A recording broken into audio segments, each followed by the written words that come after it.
Yeah. Hello, Connor. Hey.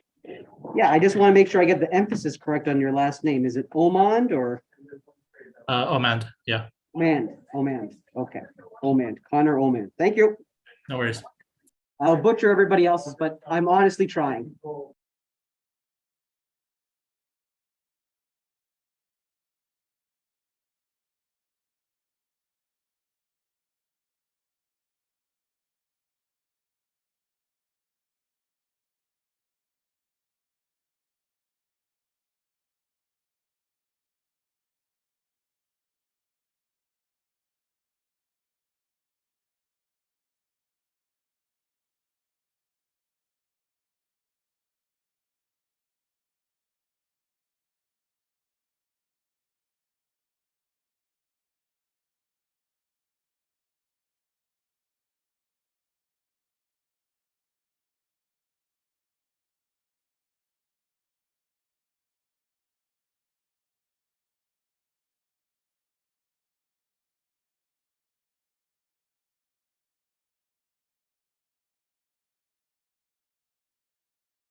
And just for those who are speaking, let you know, for the 30-minute talk, Raphael, I'll give you a notice at 25 minutes. And for the 15 minutes talks, I'll give you a notice at 12 minutes, okay?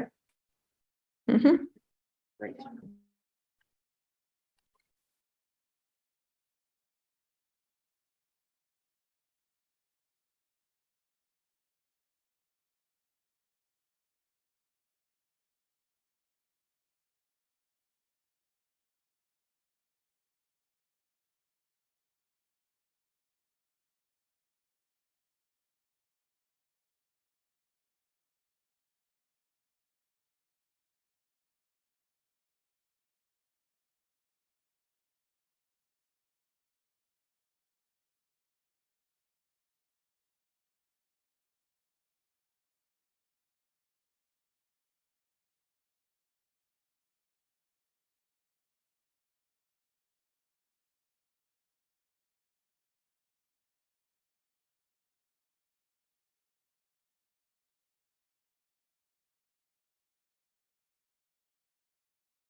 Then tell me when you want me to start sharing the screen, okay?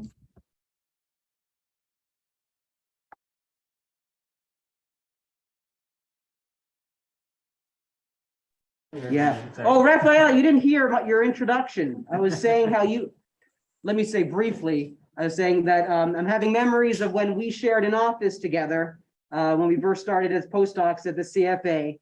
And I told them people can ask you afterwards. You have lots of stories you can share about sharing that office. Yeah. Okay. Regardless, let's get on track. So Raphael Margutti from UC Berkeley, please go ahead.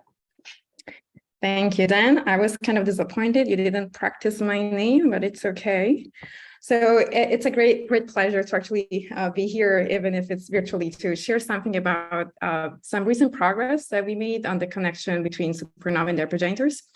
And just as a disclosure, I will adopt an observational perspective, and I will also keep a sort of X-ray focus, but at the same time without forgetting the other wavelengths. So let's get started. In our field, beautiful field of supernovae explosions, we have two big question marks that have to do with what happens before. So what happens to this star? And here I'm going to focus on massive stars. So I'm going to talk about core collapses. And also what is left behind, neutron stars, black holes, what are the properties of these remnants. I know that after me, there will be talks that will be emphasizing more the second half of the problem. So today with you, I'm going to focus on the first half.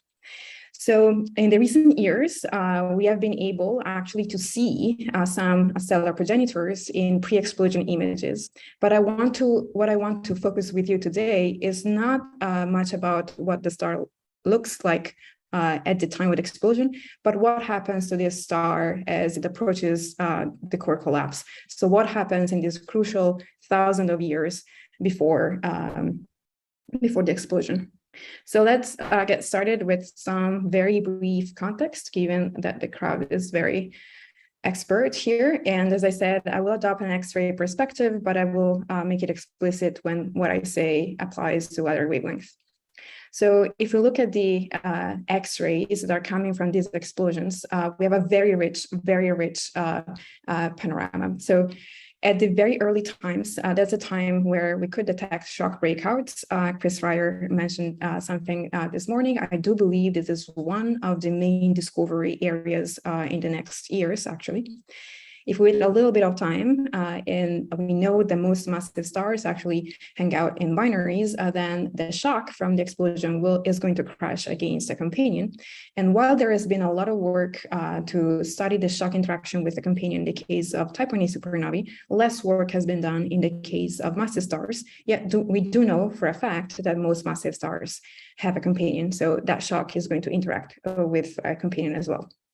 If we wait a little bit more, that is when the shock interaction with the environment is going to produce a very bright display. Mostly, I emphasize the X-ray and the radio wavelength. It's actually all across the spectrum, is synchrotron emission, Bremsstrahlung emission that has a very, very broad spectra. At the same time, we also have the opportunity, in some cases, hopefully to see radiation coming directly from the remnant.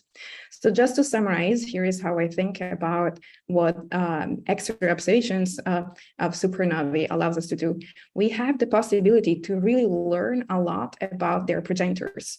The shock breakout is going to tell us about the structure of the star at the time of explosion. The shock interaction with the companion has potential to tell us something about the companion star.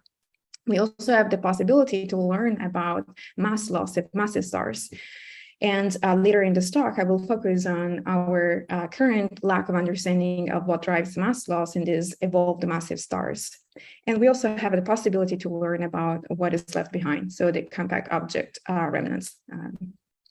So if we start thinking about this last thousands of years, so let's say last few centuries before stellar death, and what are our options as observers to try to learn and constrain this part of the parameter space, we have basically three options. So the first is the simplest you can think of, which is direct observations of that part of the sky. And that is something that we have become very, very good at optical wavelength.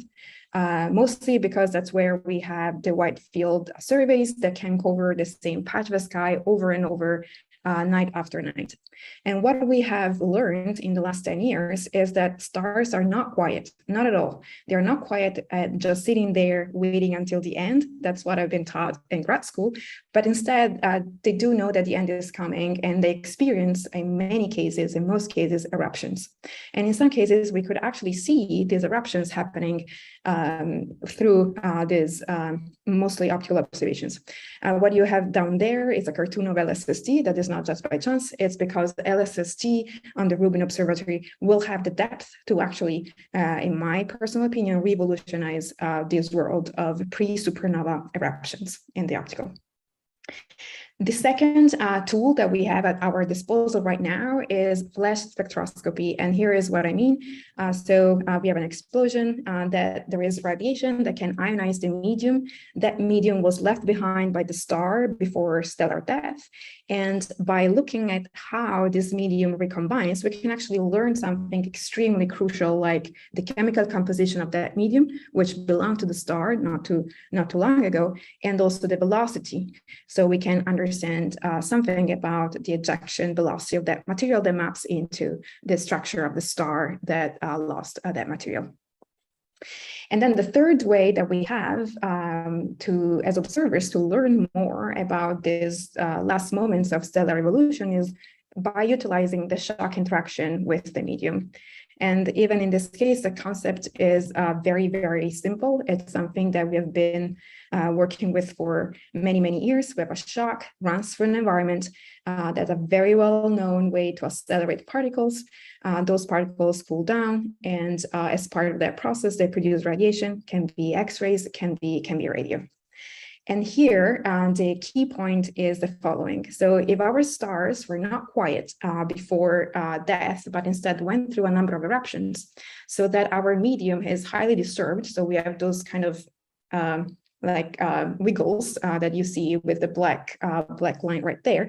The idea is that as the shock propagates through, it will keep memory of that and produces radiation. It will keep memory of that density profile.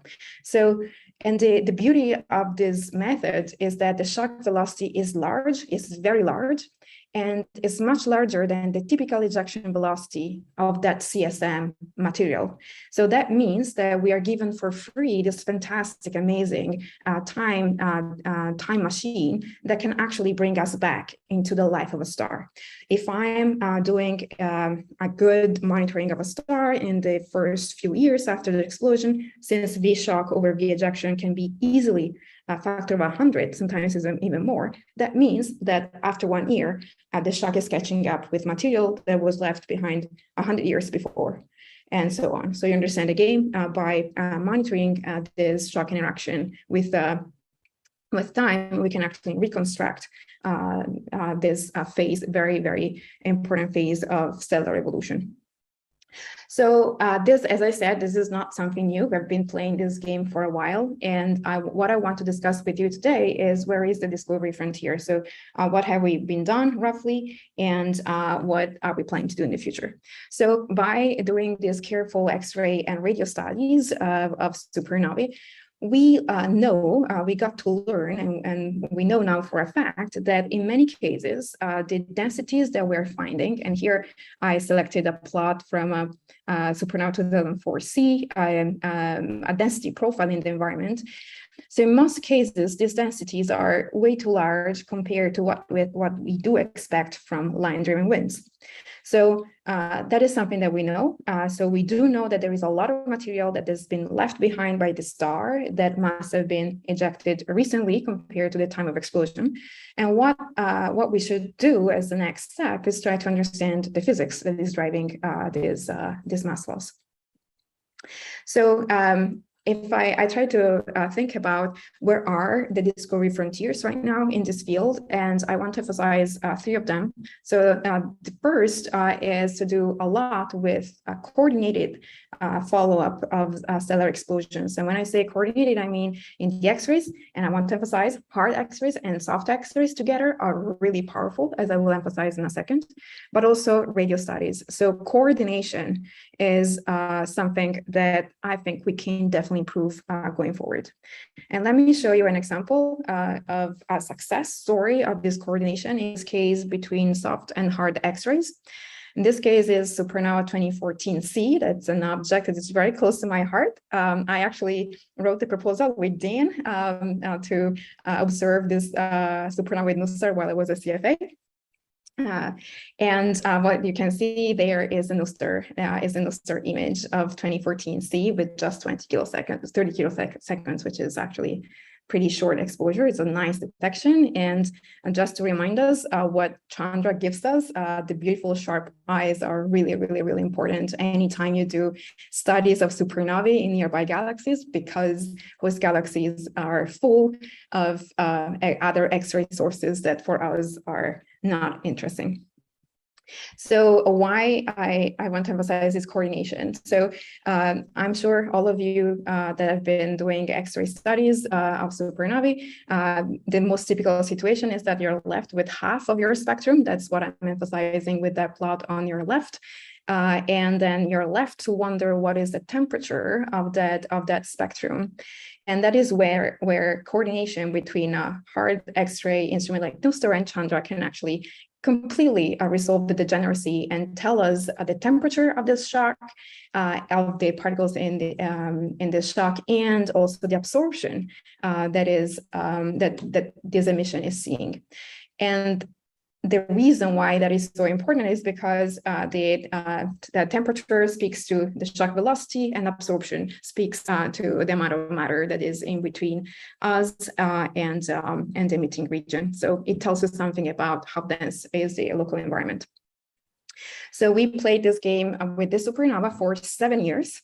I also want to emphasize the importance of not forgetting our supernovae after 1 year.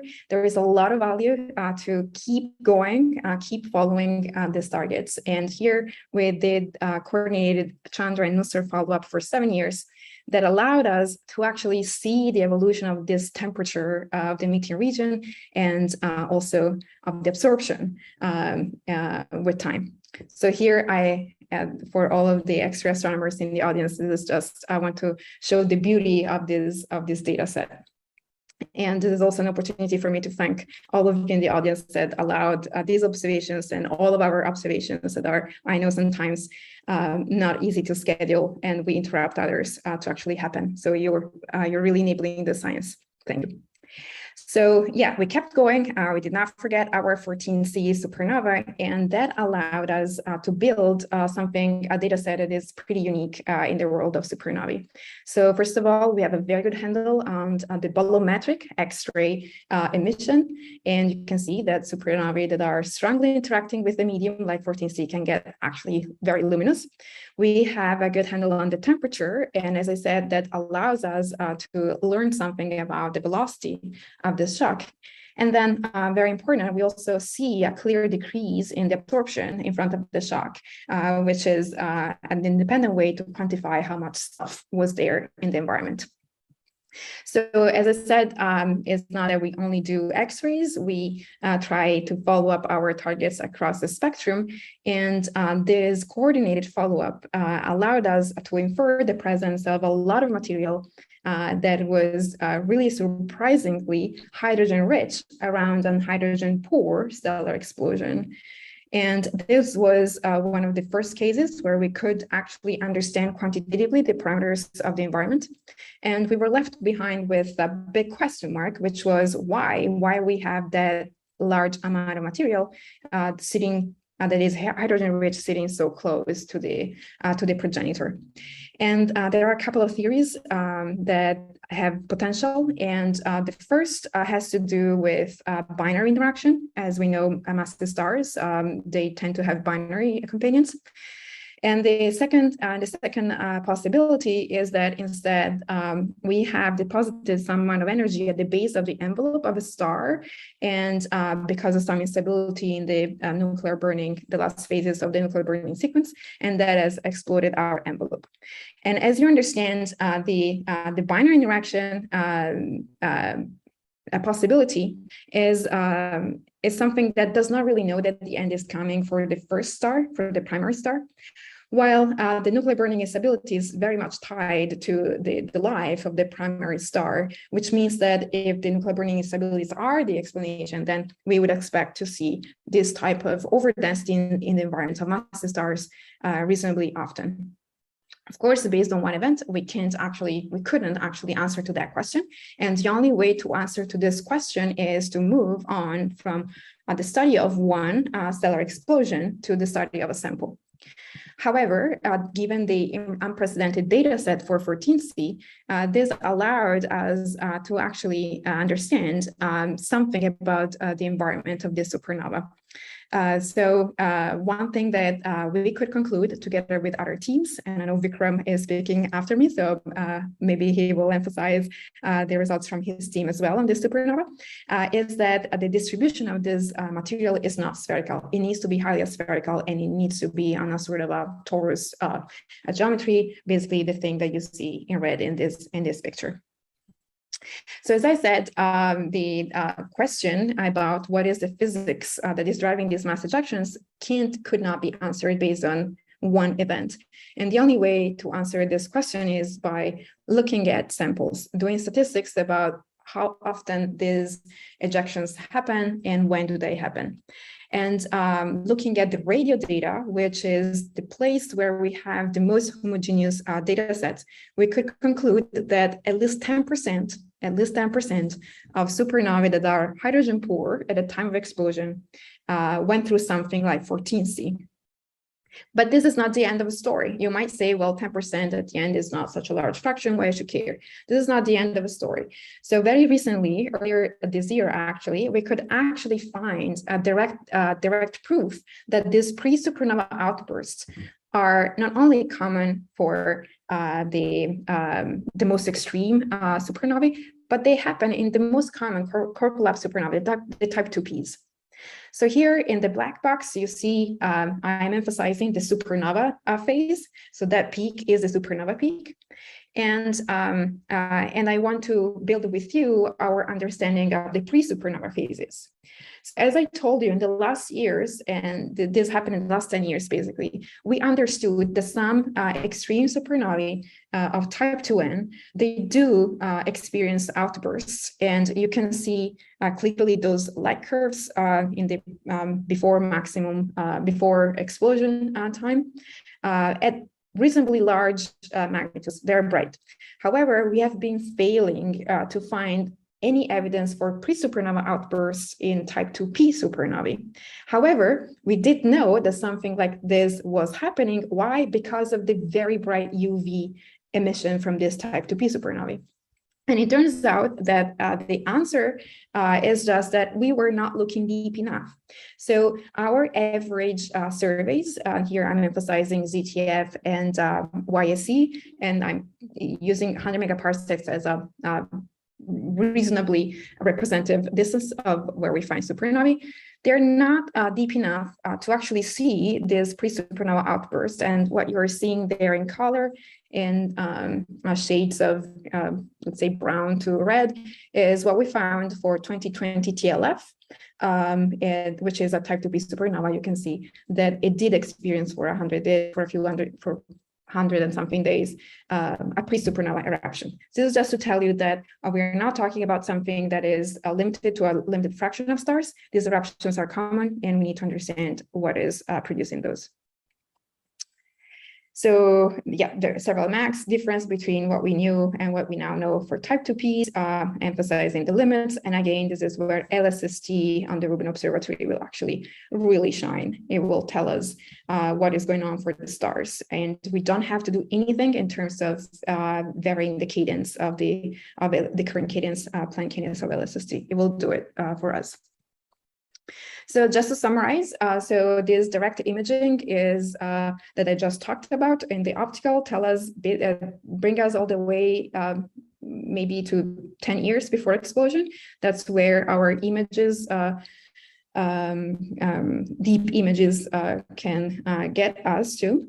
And the one way that we have right now to sample the hundreds of years before explosion is by utilizing shocks as probes of the environment.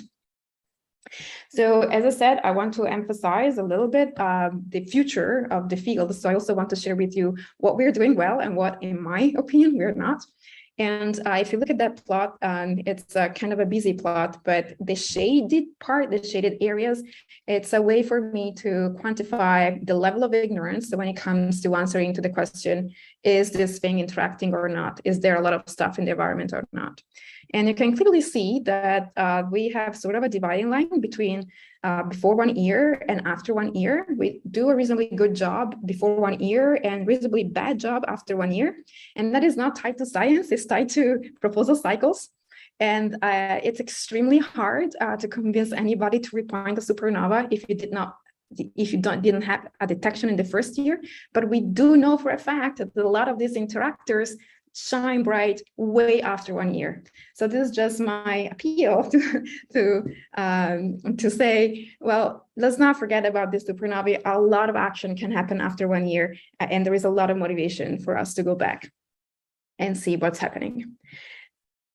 So the other part that is really badly sampled is what happens in the first few days, and that's where I put that line.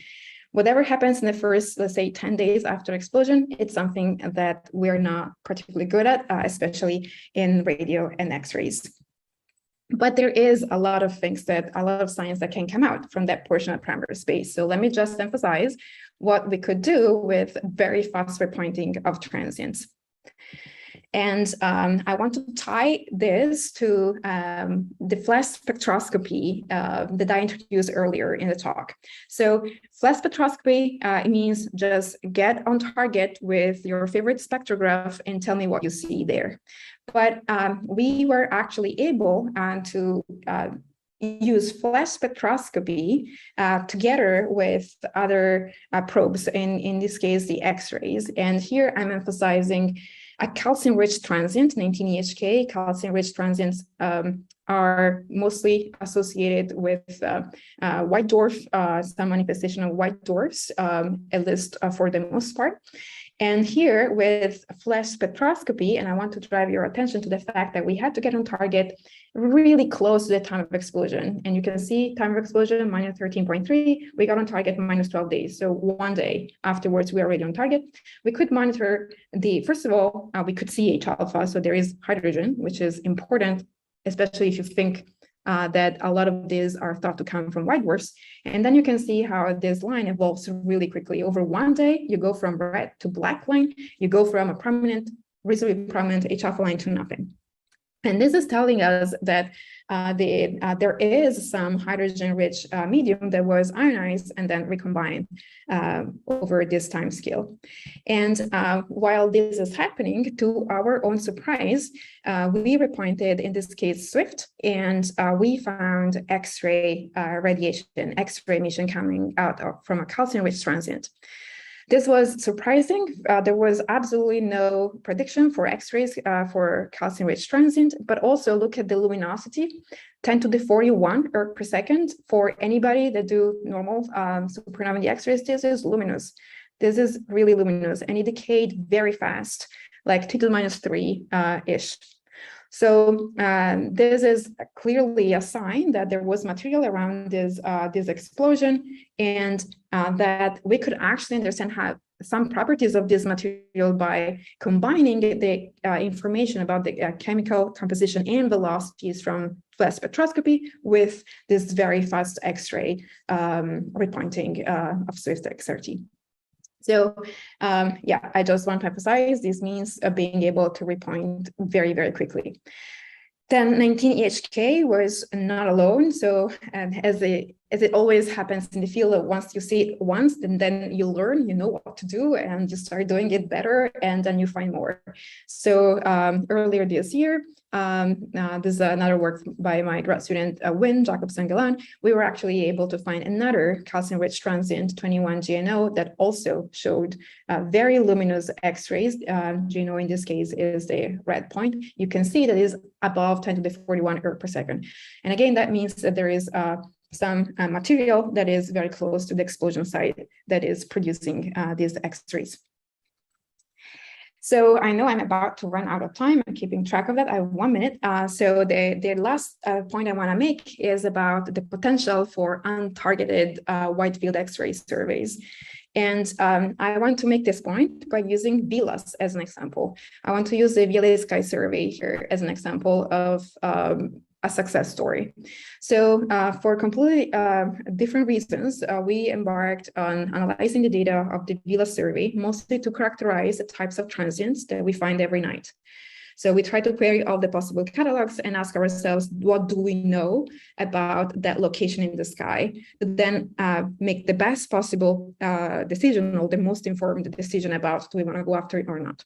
And then to our surprise, we started finding that a lot of the supernovae that were exploded like 10 years before, even more, were actually bright radio sources in VLAS. And here I'm emphasizing 3 of them. So those are really unquestionable detections. And VLAS doesn't get that deep, honestly. It gets to a 1 millijansky limit.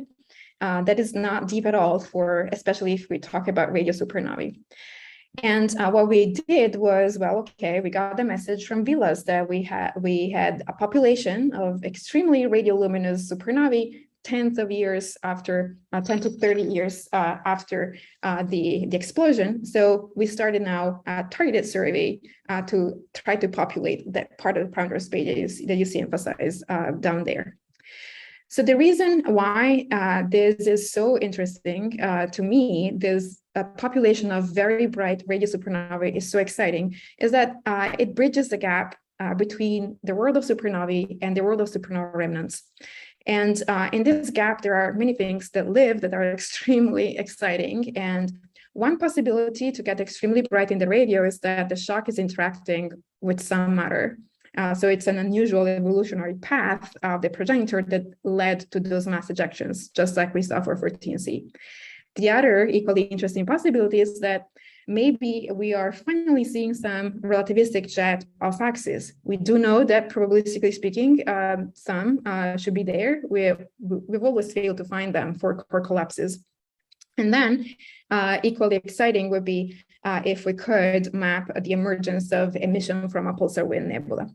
So this is an example from the VILA survey, and Rosita, pending everything that is happening with Rosita data right now, but Rosita has done something very similar to VILA's, and I'm extremely excited about what we will find in data release 1 of Rosita. We can play the same game and look for our supernovae tens of years afterwards and see what's there. And I promise that I'm ending here.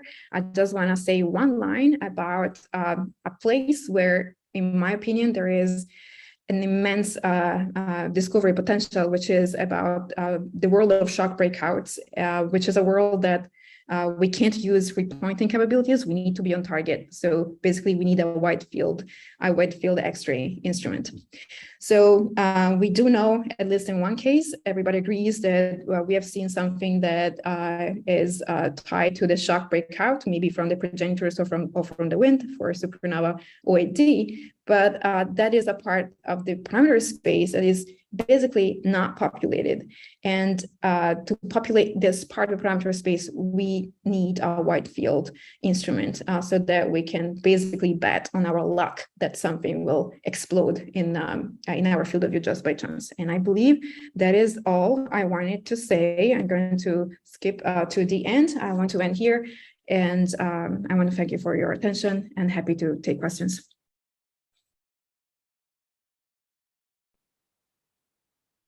Okay, thank you, Rafaela. I'll take one question, burning question. Yes.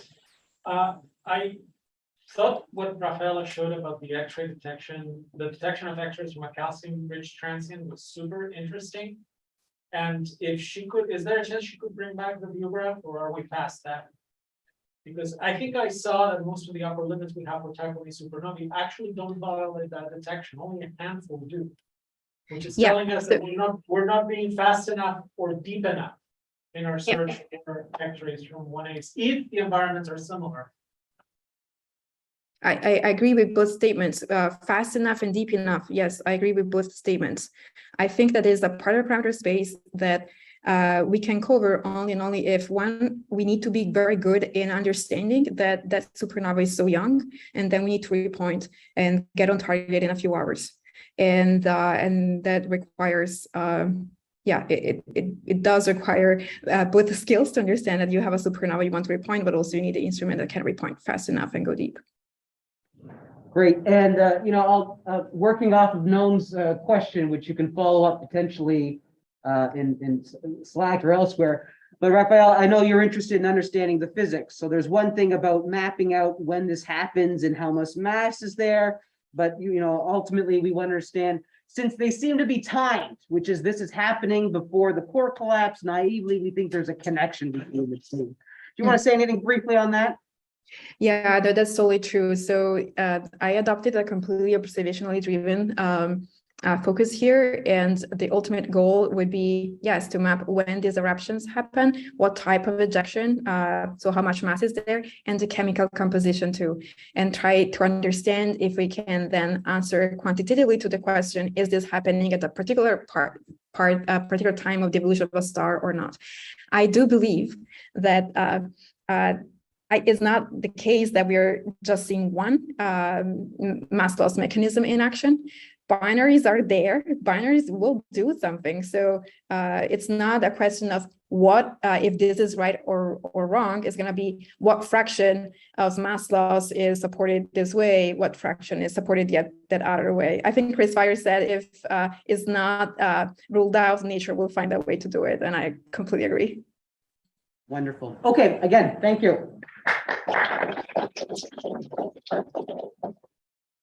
Okay, we will now move towards Connor Omand, towards characterizing young magnetars using supernova nebular spectra. Connor, are you there? I am here. Can you see my slides and hear me?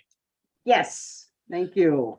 And again, you have 15 minutes total. I'll try to give you a reminder at 12. Sorry? Oh, this is a 5-minute talk. Okay.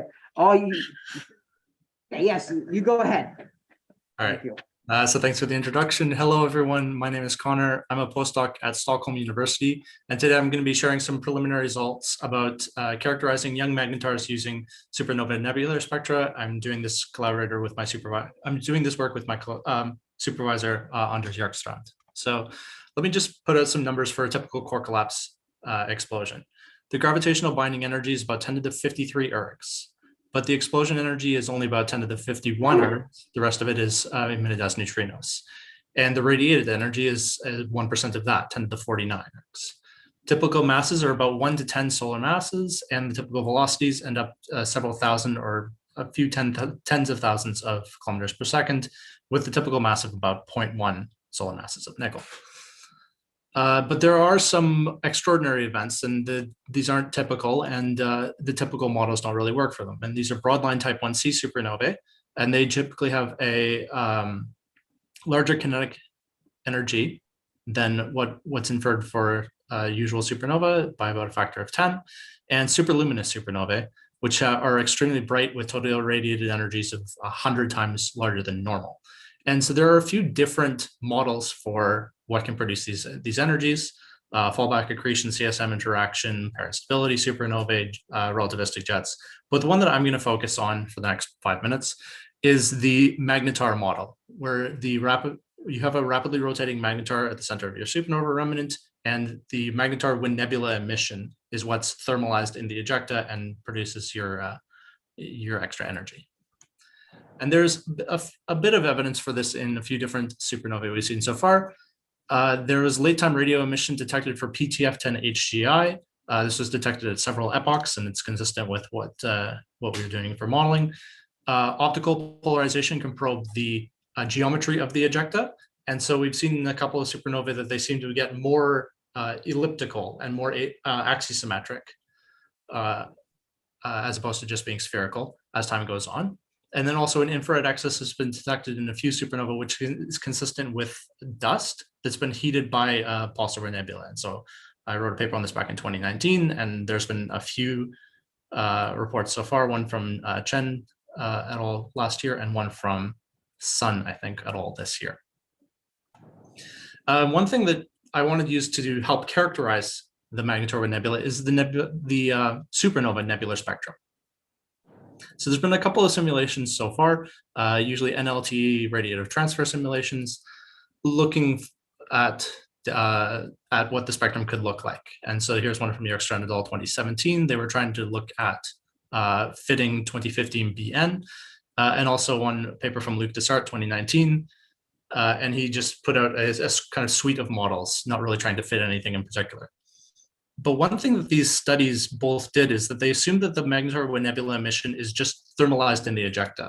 So they don't do the photoionization calculations that you would expect. So if your magnetar nebula is photoionizing the ejecta, then you're going to have a different supernova nebular spectrum than you would if it's not happening.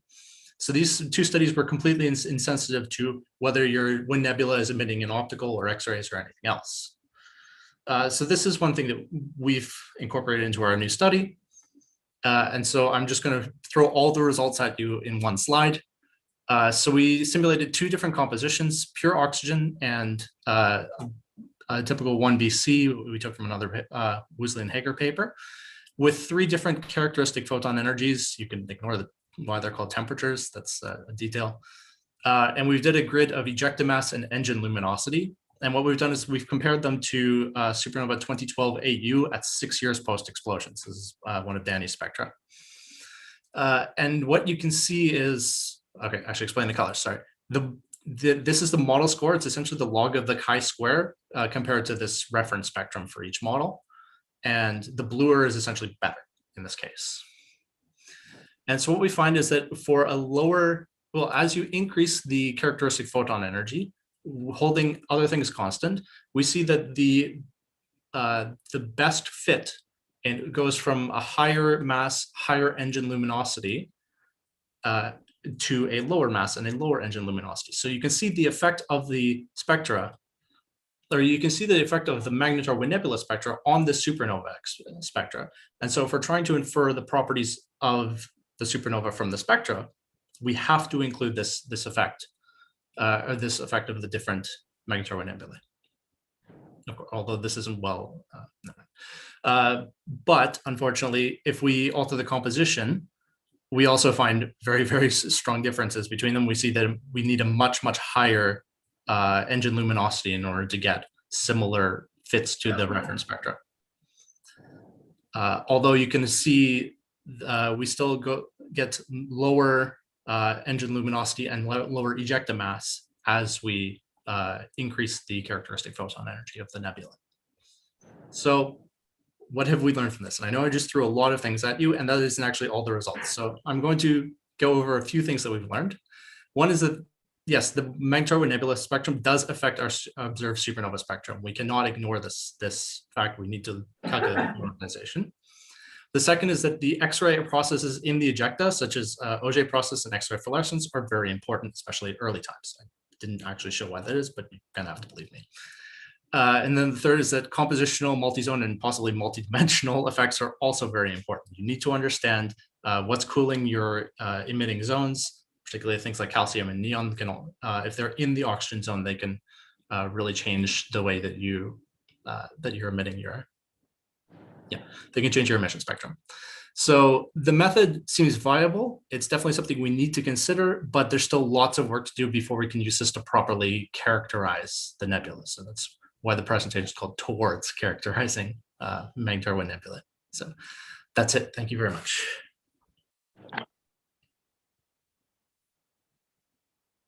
Thank you. We have, obviously there's questions I want to ask Connor. I saw that 12 AU spectrum, but I'll leave room for somebody else. Yeah, John. The characteristic photon energy corresponding to 10 to the 5th to 10 to the 6th degrees is very soft compared to a magnetar. Is there a reprocessing layer or something? Yes, this is the reason that these are all quite soft compared to a magnetar wind nebula is that we're currently not including X-ray processes. So if we have an X-ray magnetar wind nebula, our code will just not work right now. So this is very much still in progress. This is something that I want to add very soon. But yeah, everything here is very soft photons. This is why I'm stressing the 6-year spectrum, because if we've done some calculations, and this is actually a reasonable characteristic energy for a 6-year pulsar nebula. Yes. Okay, we'll leave it at that again. Thank you again, Connor. Let's pivot now to Shohan Gadla. Next lightning talk. Shohan, are you actually in New Zealand right now? Yeah. Good morning. Thank you. Very good. Okay, if this is another lightning talk, you got 5 minutes. Thank you. Hi, everyone. My name is Sohan, and in this talk, I'll be talking about properties of supernovas resulting from so-called chemically homogeneous evolution. So the question that we want to ask is, what kind of progenitors could lead to the highly energetic supernovas that we observe in nature? One was, for example, the one that Connor just talked about. And the potential answer that one might have is that maybe these supernovas come from those stars that have a large reservoir of angular momentum at core collapse. So what is a chemically homogeneous star? A chemically homogeneous star is a rapidly rotating star that fuses nearly all its hydrogen into helium over the course of its main sequence, aided by rapid rotation, aided by the meridional currents, which are induced due to rapid rotation, which are also called Eddington-Sweet circulation. So if you look at the path of this star on an HR diagram, then this is the trajectory that the chemically homogeneous star takes. And we can see that the evolutionary track bifurcates for this star as compared to its slow rotating counterparts. So one consequence of this is that the star appears much more luminous, has a higher surface temperature, and also remains very compact during the course of its evolution. So because it remains very compact, it can preserve a large fraction of its initial angular momentum, something that's going to be crucial for this presentation. So unfortunately, rapidly rotating single stars are thought to be rare. Both observations and theoretical studies suggest that most of the rapid rotators could instead come from a binary origin. So two such binary pathways have been proposed that could lead to rapidly rotating homogeneous stars. The first one is where the two stars are two massive stars are in a very close orbit, and that leads to spin-orbit coupling, inducing rapid rotation. The other one is where the stars are wide apart, and the primary fills its Roche lobe and dumps its matter around an accretion disk around the secondary component. And now the secondary accretes the mass and hence angular momentum from the accretion disk, which spins it up, spin it up. So we're going to focus on this particular pathway for the rest of this presentation, because we find in our calculations that these tightly locked stars might not keep much angular momentum by the time of core collapse in them.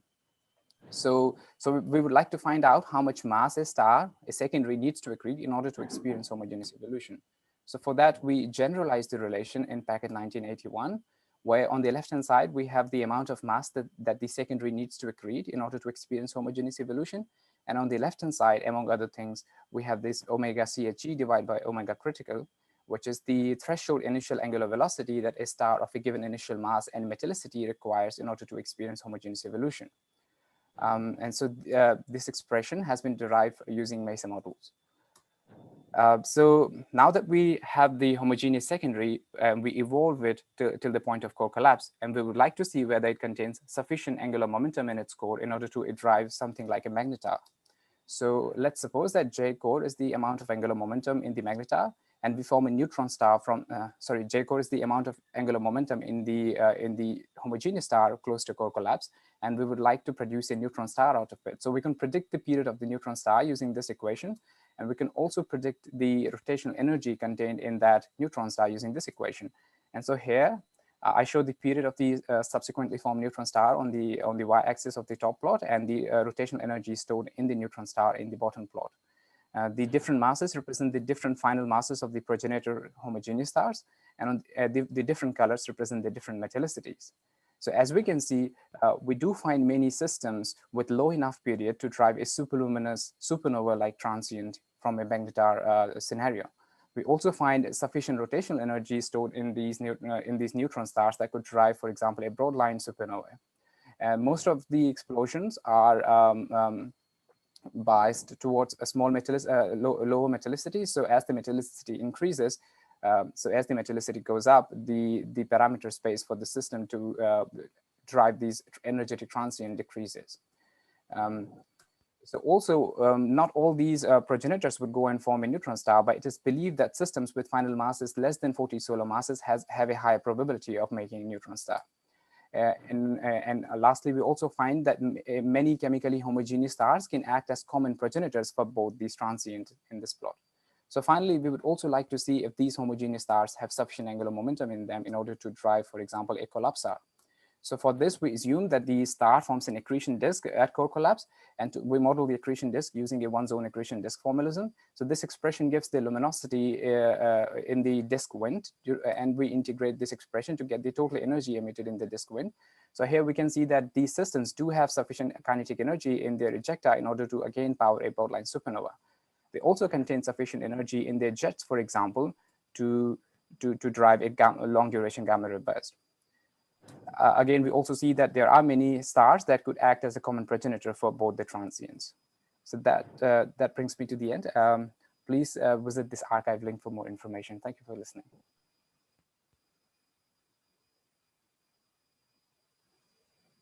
Thank you very much, Sohan. Are there any questions from this talk? And any on the chat? No? Okay, that makes for welcome time to pivot to our next talk. That is Taya, who's in the room, Taya Temem from Princeton University. Go ahead and get set up. Thank you. This is a 15-minute talk. I'll let you know at 12 minutes when you have 3 minutes remaining. Yeah. Is it fine for me to take off the mask here? I'll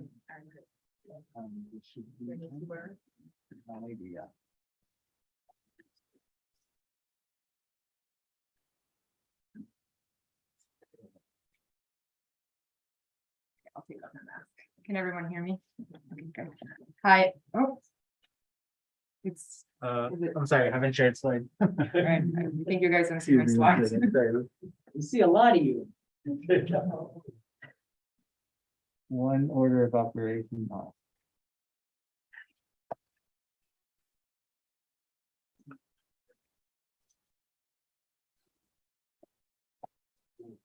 right, great. Hi, everyone. I'm excited to talk to you today about a recent study that we just published a couple of months ago that aims to constrain the progenitor of supernova remnant G292.0 plus 1.8. And my collaborators on this project are listed there on the left. A few of them are here in the room. And I assume that most of you are familiar with this incredible X-ray image of G292. This remnant shows a number of properties that are very characteristic for a core collapse supernova remnant. G292 shows these very complex networks of filaments and knots of ejecta. It also shows evidence for emission from circumstellar medium. That is what you see in the red color surrounding the ejecta emission. It also has a pulsar that is displaced from the geometric center of the remnant, and there is also a pulsar wind nebula. So there have been a number of studies over the years that have tried to constrain the progenitor mass of G292, and the range of masses that have been found are quite large. Those are just some of the studies listed, but the mass ranges anywhere from 13 to 40 solar masses. And part of this is what we've been mentioning throughout the day, is the fact that when looking at the ratios of the elements in the ejecta, they are not consistent. The ratios of different elements are not consistent with a single progenitor mass, but just show a very large range. So this is where this range comes from, and it hasn't been pinpointed. A couple of anomalies or unusual things that have been noted about the abundances in this remnant are a particularly large neon abundance and a very little mass of iron in the remnant. And one explanation for this that has been put forward is that perhaps the reverse shock has not propagated all the way through the ejecta, and a lot of the iron remains unshocked and unobserved in this remnant. So before I go into what we did for this remnant, I wanted to just summarize some of the observational properties, just to remind you what this remnant looks like at different wavelengths. So as I mentioned before, there is evidence for circumstellar emission, and it has been shown by Lee et al. 2010 that it actually, the density of the CSM decreases with radius. There is also a circumstellar ring seen in the remnant. It shows up there in the X-rays, and it is also visible in the infrared. There was this very impressive work of, I don't even know how many regions were done here by Vallareo et al. 2019 that basically extracted spectra from all of these different regions that you see here, measured abundances, and characterized masses of different elements in the ejecta. So before I go into the breakdown of the different elements, what they found for the total reverse shocked ejecta mass is something quite low, 1.29, well, with large uncertainties, minus 0.3 plus 0.5 solar masses. And the total mass that they found for the shock CSM emission is around 14 solar masses, but ranging from anywhere from 12 to about 15 or so. And the masses for the individual, there seems to be a,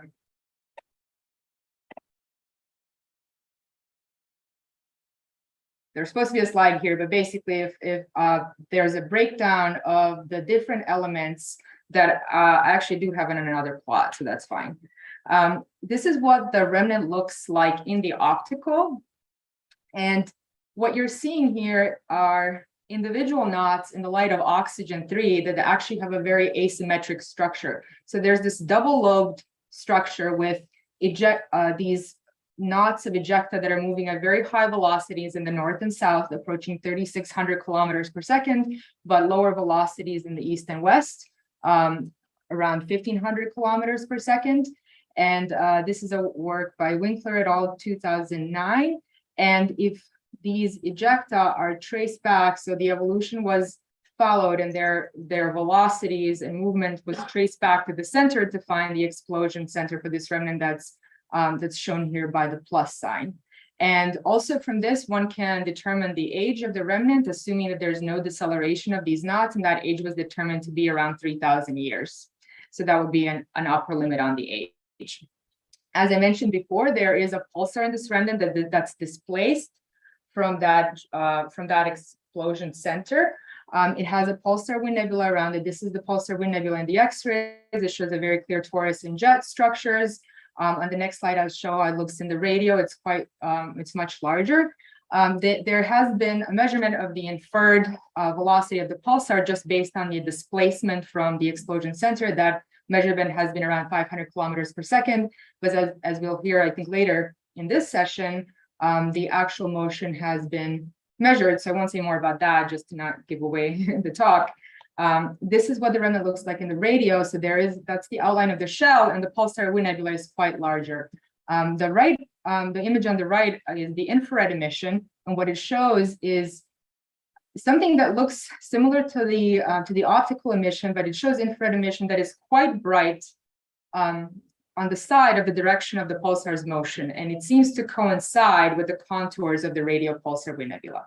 So now that I've described these observational properties, I will give you basically the conclusions of our study before I go into how we got there. So what I will show in the next few slides is that we find that the reverse shock is interacting with the pulsar wind nebula. This was hinted at from previous studies. So for example, this radio, Gainsler and Wallace found in this, concluded from the radio observations that the reverse shock might have reached the pulsar wind nebula because of the very uniform surface brightness and spectral index in the entire shell. And then the spectral index changes for the pulsar wind nebula. And it was also hinted at from the X-rays, where the velocities of the ejecta were seen to basically coincide with the reverse shocked ejecta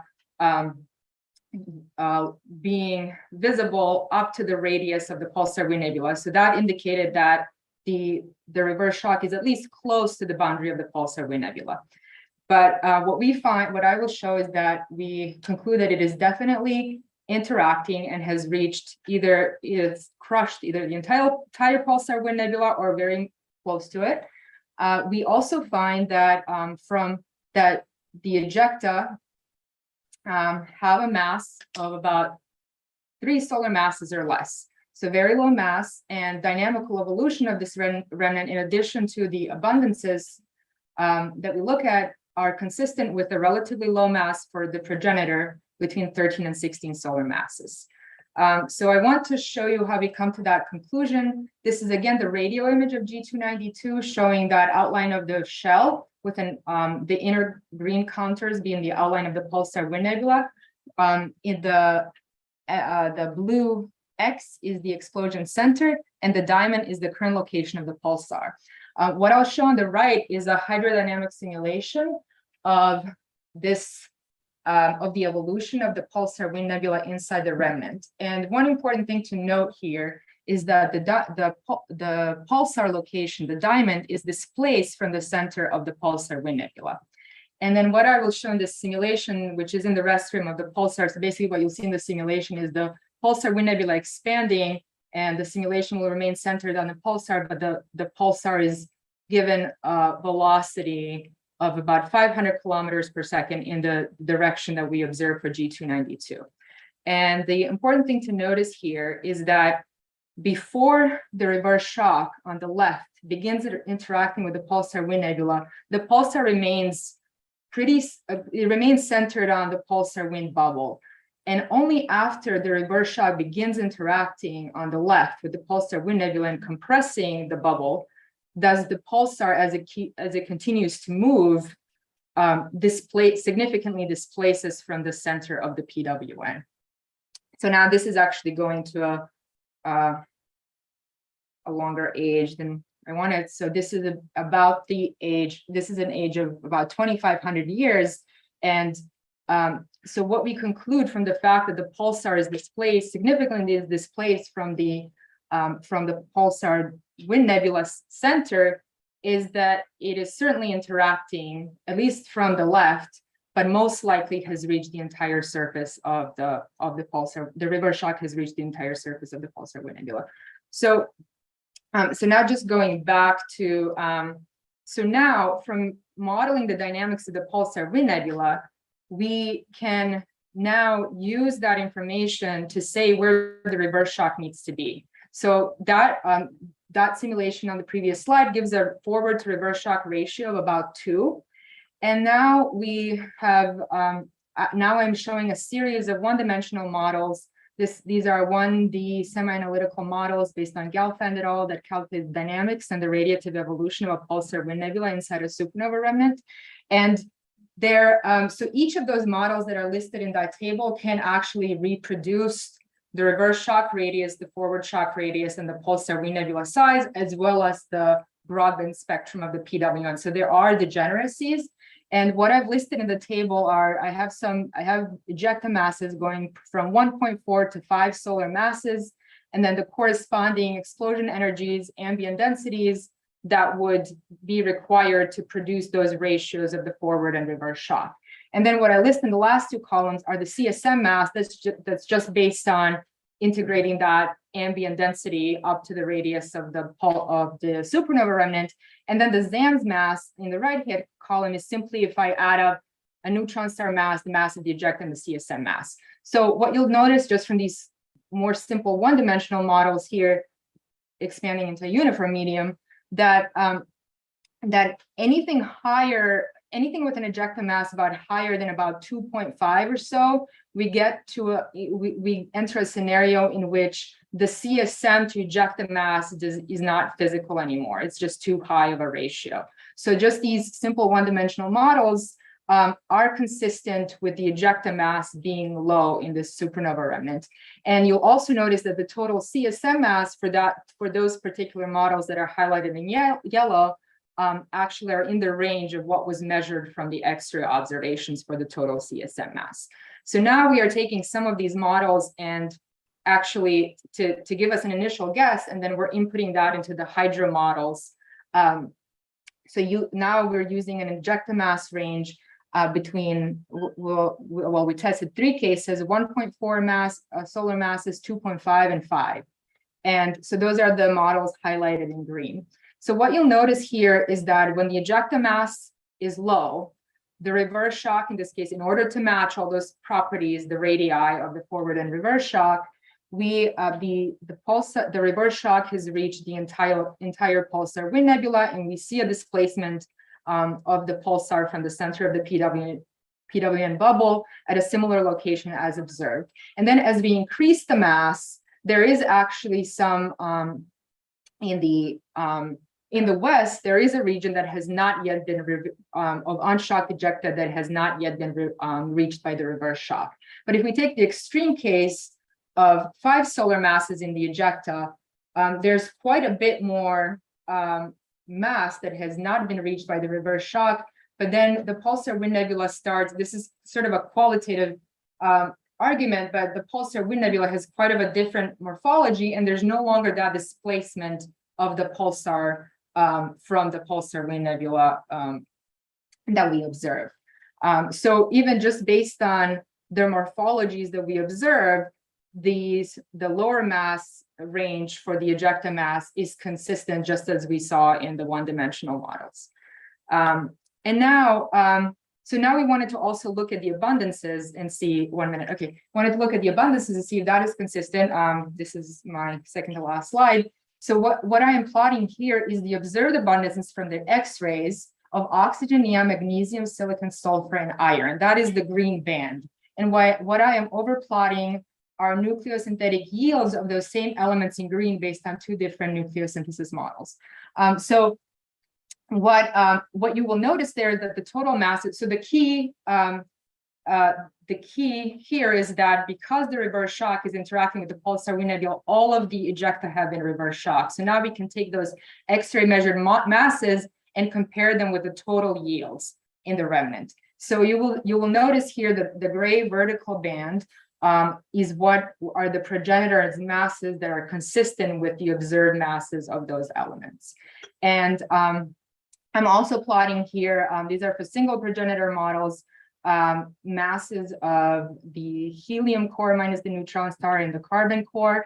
So in order to have an ejecta mass that is that low in this progenitor mass range, this would imply a binary strip progenitor. So, okay, I am running a little bit out of time, but I just wanted to show here that the total masses are also consistent with that range, and they actually explain the low iron mass that you'll see there in the pink, the observed range. So that's no longer an anomaly, even though the neon still appears to be too high. And I also wanted to show here that the ratios are actually not constraining, so only if we look at the total masses. So this is my conclusion slide, just to say that just a couple of things that may be interesting to note from the modeling perspective. So again, this explains the low iron mass in the remnant. The neon is still high. The neutron star velocity requires a significant natal kick for a low mass progenitor. So this would be, this may be in tension with models, but it has been achieved by some 3D models. And there's also a paper that came out just last month, I believe, by Chris Kuchanik, that searched for a companion in this remnant and did not find it. So that's also an interesting thing to note. And sorry for going over time. I'll take questions. Thank you. Wonderful. I'll leave room for one question.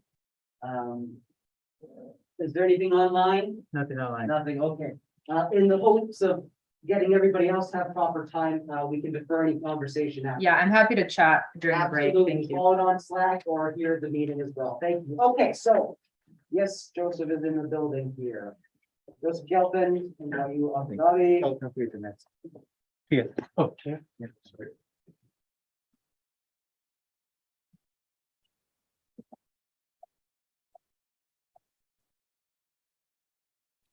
It's the same thing. I'll let you know in 12 minutes and you'll have 3 minutes left. Thank you. Can you hear me? Good questions. Not quite yet.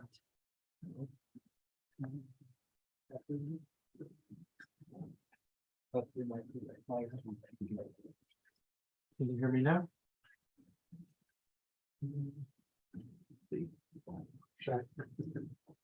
Okay. Yeah, there you Okay. go. Oh, sorry, wrong one. My bad. That's this one. Did I share that one? Yes, I did. Yeah. But let's go up to the beginning.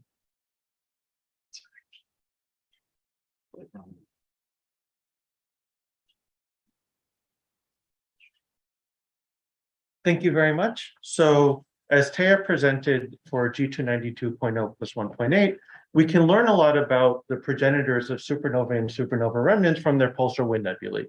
So I'm going to expand a bit on that and describe how we can do this for a bunch of different systems. This is work that I've been doing for a while, starting here a few years ago with a bunch of people in the room. So the nice thing about a pulsar wind nebula is we know there's a neutron star in there. Not necessarily a pulsar, but a neutron star. So it has to be a core collapse or supernova and one that produced a neutron star. Now the rotational energy of this neutron star produces a highly relativistic electron-positron outflow that expands into its surroundings when it's young, the slowest moving ejecta, forming this pulsar wind nebula. While the PWN is expanding into the slowest moving ejecta, the fastest moving ejecta is interacting with the surrounding medium, which in that interaction produces the supernova remnant. So at early times, we expect the PWN and the pulsar neutron star to be within the remnant produced by the progenitor supernova. So what determines the properties of this pulsar wind nebula? Well, first, it's powered by the rotational energy of the pulsar.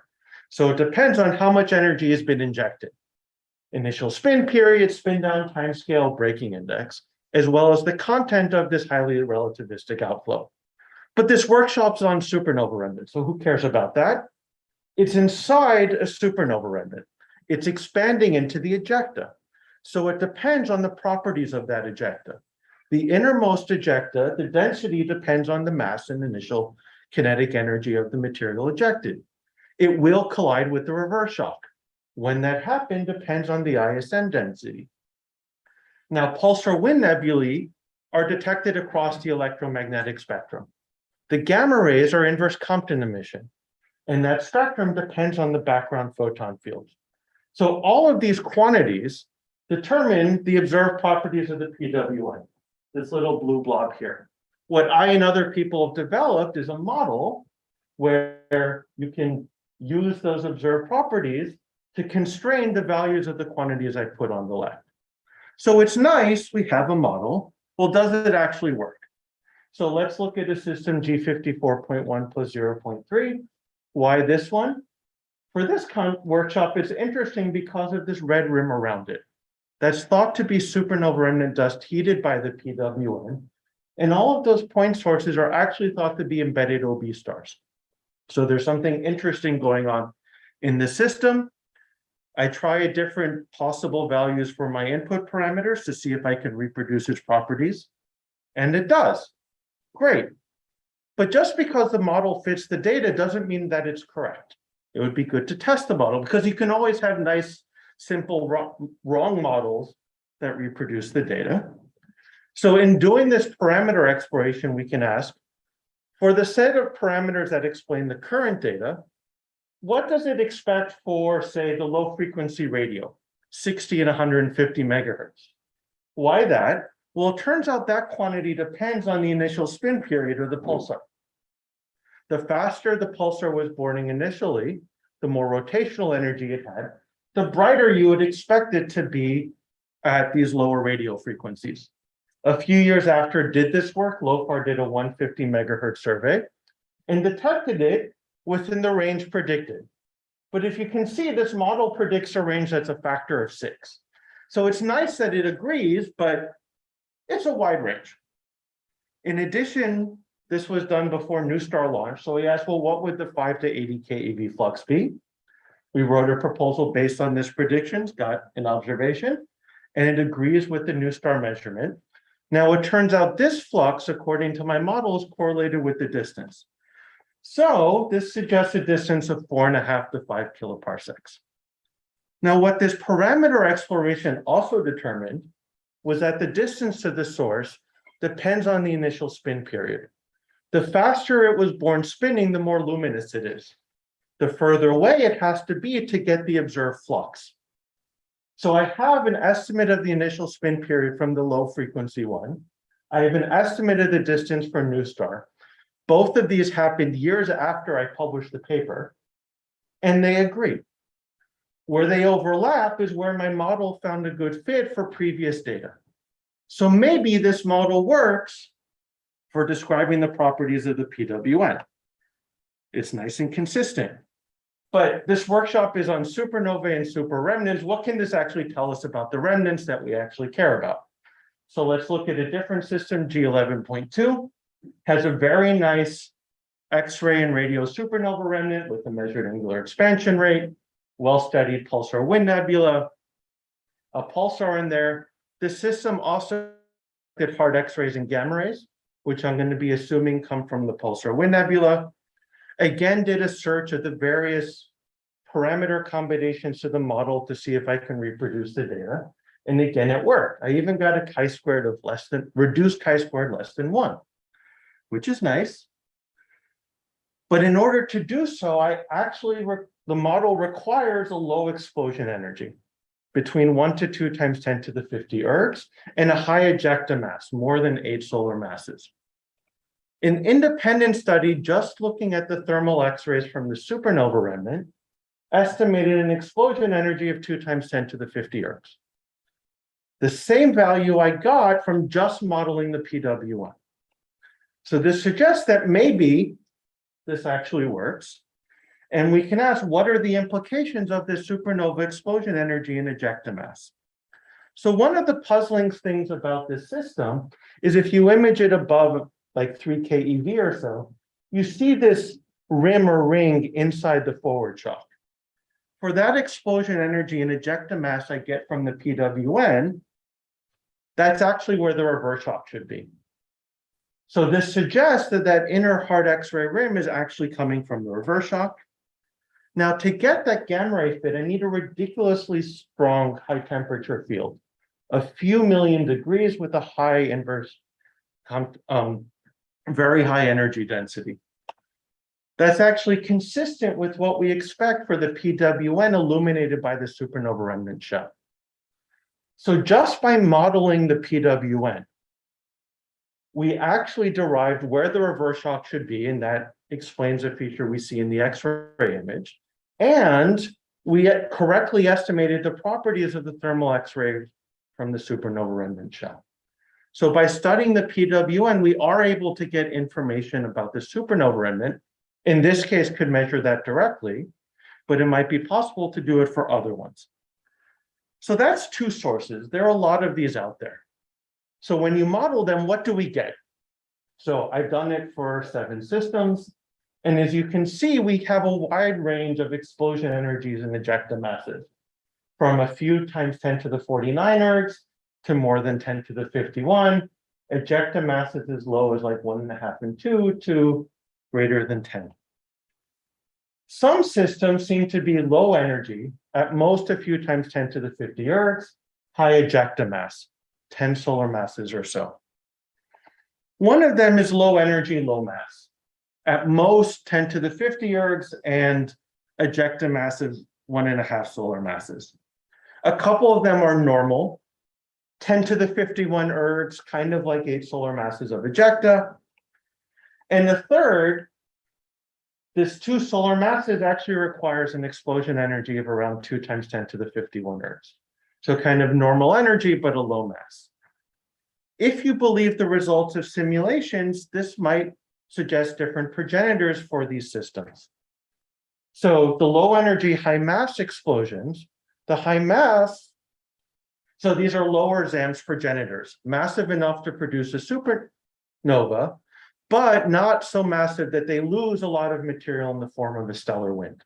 And in recent simulations, they exploded around 10 to the 50 ergs. This low energy, low mass could be electron capture, but it's actually similar to the results that Tejas showed for G292.0. The normal explosions, those ejecta mass are consistent with a considerable amount of stellar mass loss to get them down to 6 or so, and high energies that you see in these explosions. And this greater than 2 solar masses, or sorry, ejecta mass less than 2 solar masses really points to a binary progenitor, because it's really hard to get ejecta masses that low. Now, if they have different progenitors, you would expect them to be in different environments. And this is something that we can also get out of our modeling, both the density of the surrounding ISM and the background photon fields. Again, we see a wide variety. ISM densities from very low, about 0.01, to reasonably high, about 10, and everything in between. Some systems, to explain the gamma rays, we only need a CMB photon field. For G11.2, we need this high energy component, but we already said that comes from the supernova remnant. For G21.5, we need sort of a warmer infrared background, but for the bottom 3 sources, we need 2 photon fields to explain the gamma rays. A low temperature field with temperatures that are kind of consistent with what you would expect for dust, and a strong UV field. So for these sources, their environment might look something like this. You have a massive star in a massive star cluster, surrounded by the molecular cloud in which it formed. So from this sample, we have estimates of the supernova explosion and estimates of the environment.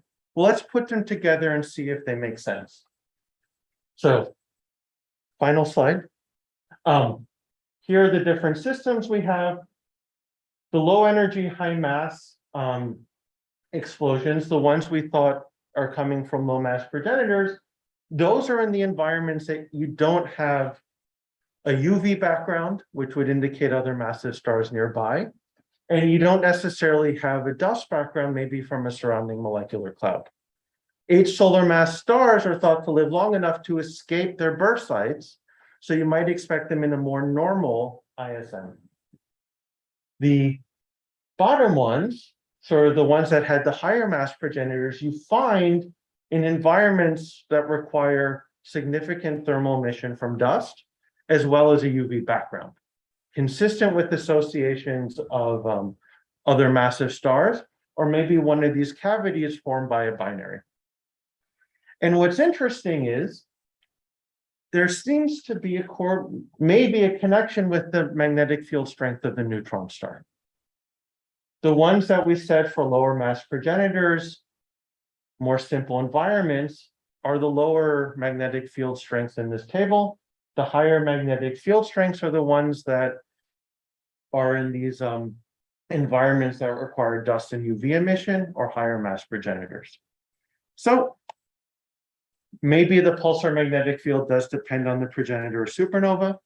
And just to summarize, I hope I've demonstrated that we can use the properties of the PWN to provide information on the supernova explosion in the surrounding medium. So far, when we've tested this with completely independent analyses done by people completely separate from me, they agree. And there's not necessarily a reason why they should, because it's very different physics. And they provide important information on what we think is going on. Thank you very much. Very nice overview of the work that you've done. I have room for one question. You don't have to, yes, yeah. So this is a really nice result. And I don't, forgive me if I don't know my NSH designations versus my other. But I think G292 is NSH 15 minus 54. Yep. So have you tried this to test his result? So we talked about that last week. Now, so the 1D modeling and broadband SED fit that Taya showed in her talk is using my model. So Taya's result and my work are not independent analyses of the same thing. But yes, so definitely one of the systems planning to do is G292.0 plus 1.8, try to constrain some of these degeneracies with the information Taya's found in order to better constrain those properties. Okay, thanks. That actually leads to one final question as we set up the next speaker. So you gave a handful of objects, like I could almost literally count them on my fingers. So what's next? You expanding sample, adding different physics or components into the modeling? So it's mainly an expanding sample. So this is a one zone model. And the reason why is, well, Pat showed all these beautiful images of PWN at the beginning of the workshop. Most PWN, especially in the gamma rays and even in the X-rays with XMM, are kind of blob-like. So what we're trying to reproduce are the volume integrated properties. So working on expanding the sample, if you have a source that you're interested in having modeled, contact me, be very happy to. Okay, you heard it here. Yeah. Very good. Thank you again. Thank you. Thank you so much. And this is a virtual talk, is that right? Yes, Tunsu, you're getting ready. Please go right ahead. All right, thank you so much. Hi everyone. So it's good to be here, to be at the CFA, at least virtually. So I'm Tansu, previous PhD student in the physics department, and today I'm an LSST postdoctoral fellow. Although I will be talking about work that I did as a test postdoctoral associate until very recently. And I'm sure this will be a switch of gears for the typical audience. So I hope I'll not get anyone lost. I'll try to provide background material on what TESS is and how we use it basically to characterize supernova progenitors, especially at early times. So this is work mostly in collaboration with Michael Fosna, who, by the way, is going to give a talk right after me. I'll try to cover most of the background materials in this talk, hopefully. And the work is also in collaboration with the broader test team, including the PI George Ricker. All right, so here's a quick outline. So I'll basically talk about how we actually use the test data to characterize early time supernovae, and then just talk about two particular tools I have developed in order to achieve this goal, as well as several other tasks in exoplanets, and finally talk about results and ongoing work. Just to give you a quick motivation, and I'm sure this is going to be familiar material for most of you. Type 1a supernovae, we think, are basically binary systems, and when the supernova goes off, the companion can essentially interact with the debris, and this results in a shock. And the shock, the excess heating coming from this shocked material, essentially can have observational consequences, can indeed be observational accessible if you happen to be observing the supernova just as it goes off, and also if you have the photometric sensitivity and the deblending power to really observe it on the sky. So these are there definitely many ifs here. So this is certainly no easy task. And but basically the idea is that you look for early time signatures of type 1a supernovae light curves, and we do this using the transiting exoplanet survey satellite. Here you're seeing the supernova goes out. This is simulated data, by the way, just to illustrate what type of signature we are looking for. The supernova goes off, and then you have the fireball type T-squared rise. And just as the rise starts to happen, there's essentially a bump-like structure in the light curve that comes from the companion interaction. Okay, so if you detect something, that certainly means that you're looking at the type 1a supernova from a favorable viewing angle, but it also means that the companion has large enough size, hence row slope, that allow you to detect it. If you don't detect, it doesn't necessarily mean that there's nothing. There's definitely going to be a companion. It might just be that either you're viewing the system at an unfavorable angle, or that the companion might just be small. TESS is a full sky mission, maybe I should say roughly full sky mission. Here's the exposure map you're seeing. Basically, the different colors essentially mean the frequency or the amount of observation per unit area, kind of. But this is in ecliptic coordinate system, so you can see that there's more observations towards the poles, the ecliptic poles. This has some design choice, some synergy with JWST that I won't really go into, but basically, except some garage doors, we are really a full sky mission. And this does allow serendipitous discoveries, especially in the extragalactic science cases. Now, the way we extract science from TESS is we have to first confront the so-called full-frame images, especially for extragalactic tasks. This is just an example of how this is done for a particular supernova in the TESS field. So we have giant pixels, by the way, 20 arc seconds by 20 arc seconds. So each of these are huge areas in terms of extragalactic science. So we really have to have bright events so that it outshines everything else for a certain period of time, about a day or so, even longer sometimes.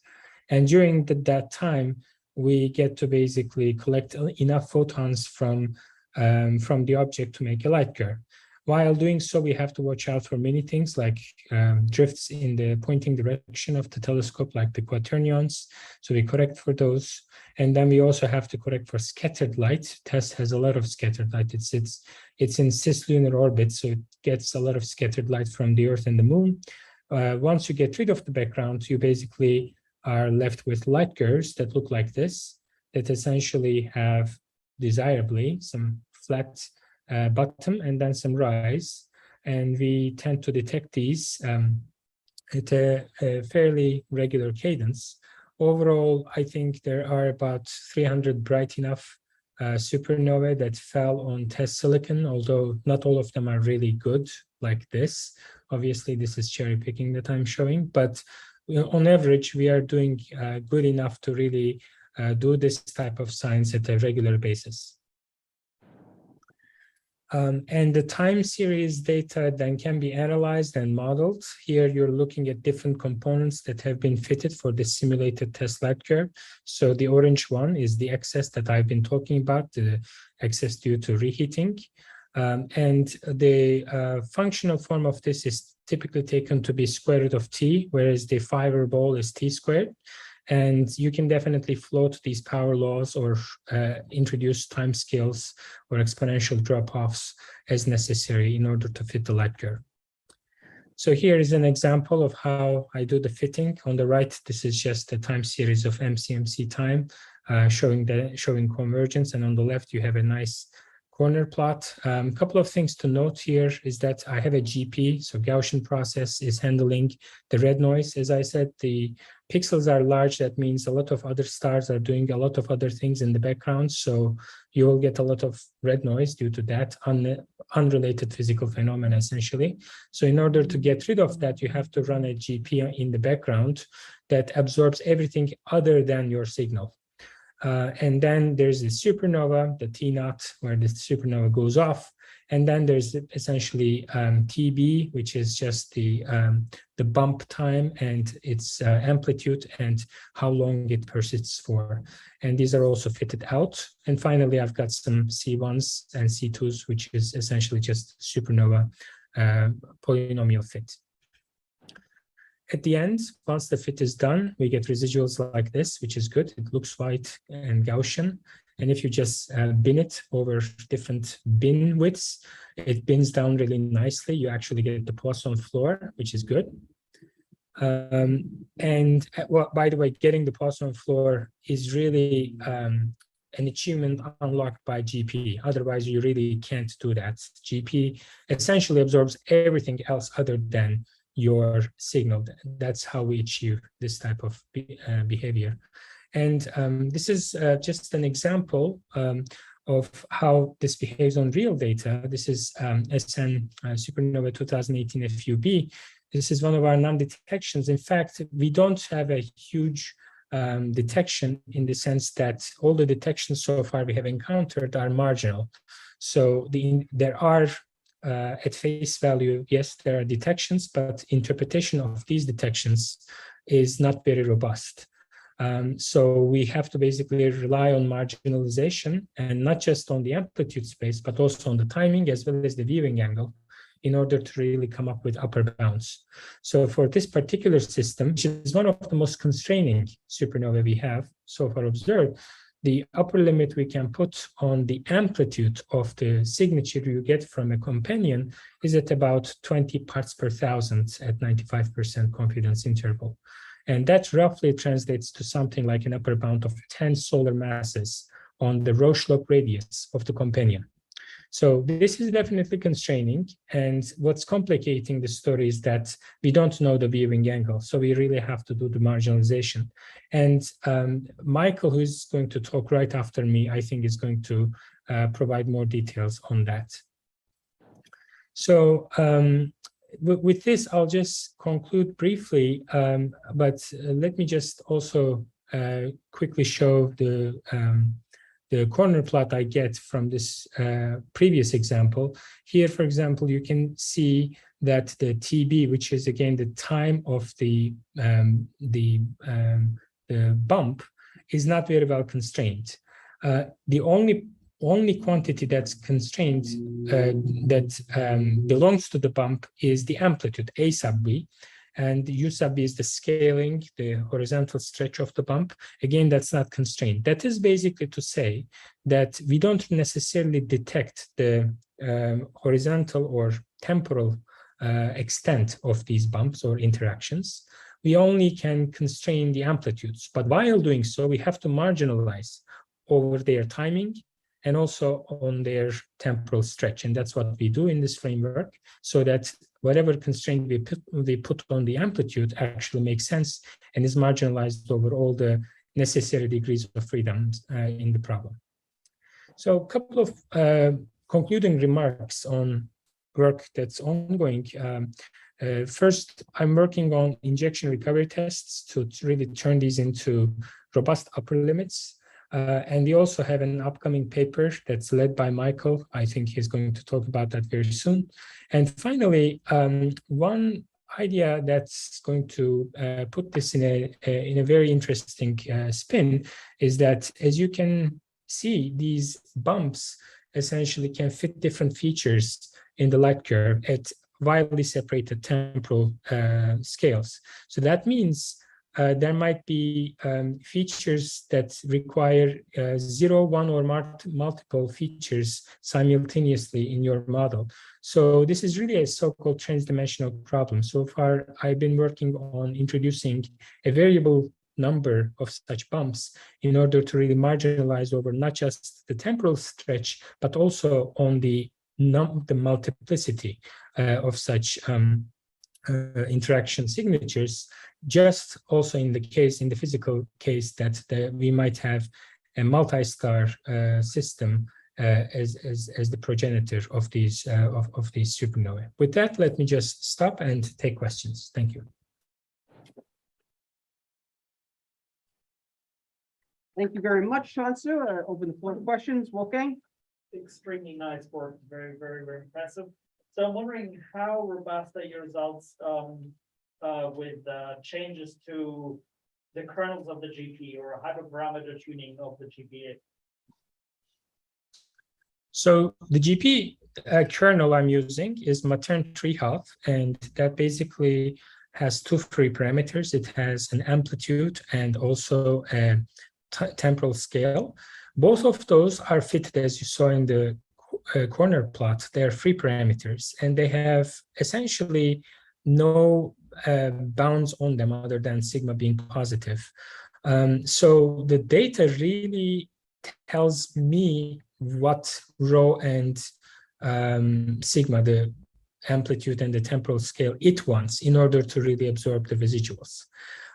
Now, there is an issue, though, when rho, especially the time scale, is degenerate with whatever components you're using to fit the data. When that's the case, that is the danger zone, because your GP starts to eat from your signal. So you basically have to watch out for the posterior on rho, the time scale of the GP, to really not be wildly degenerate with the signal. And if so, just put some priors on rho so that it's not like that. But you cannot do that a priori, because you have to first fit the data to see what type of signals you get. And if there is degeneracy, I just do the fit again with some a posteriori kind of knowledge on what rho shouldn't be.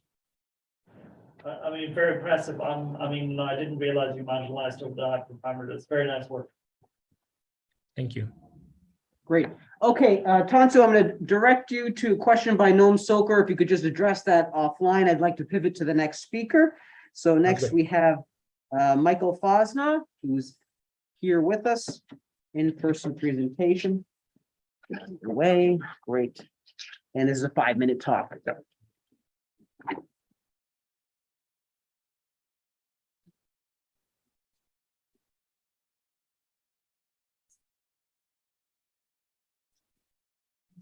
Oh, this is not negative. Yeah, it's or PDF. Okay, my name is Michael Fosna. I'm a research scientist at MIT, and I'm going to show you a bunch of type 1a supernova light curves from TESS. I don't know why that was. Give me I don't know.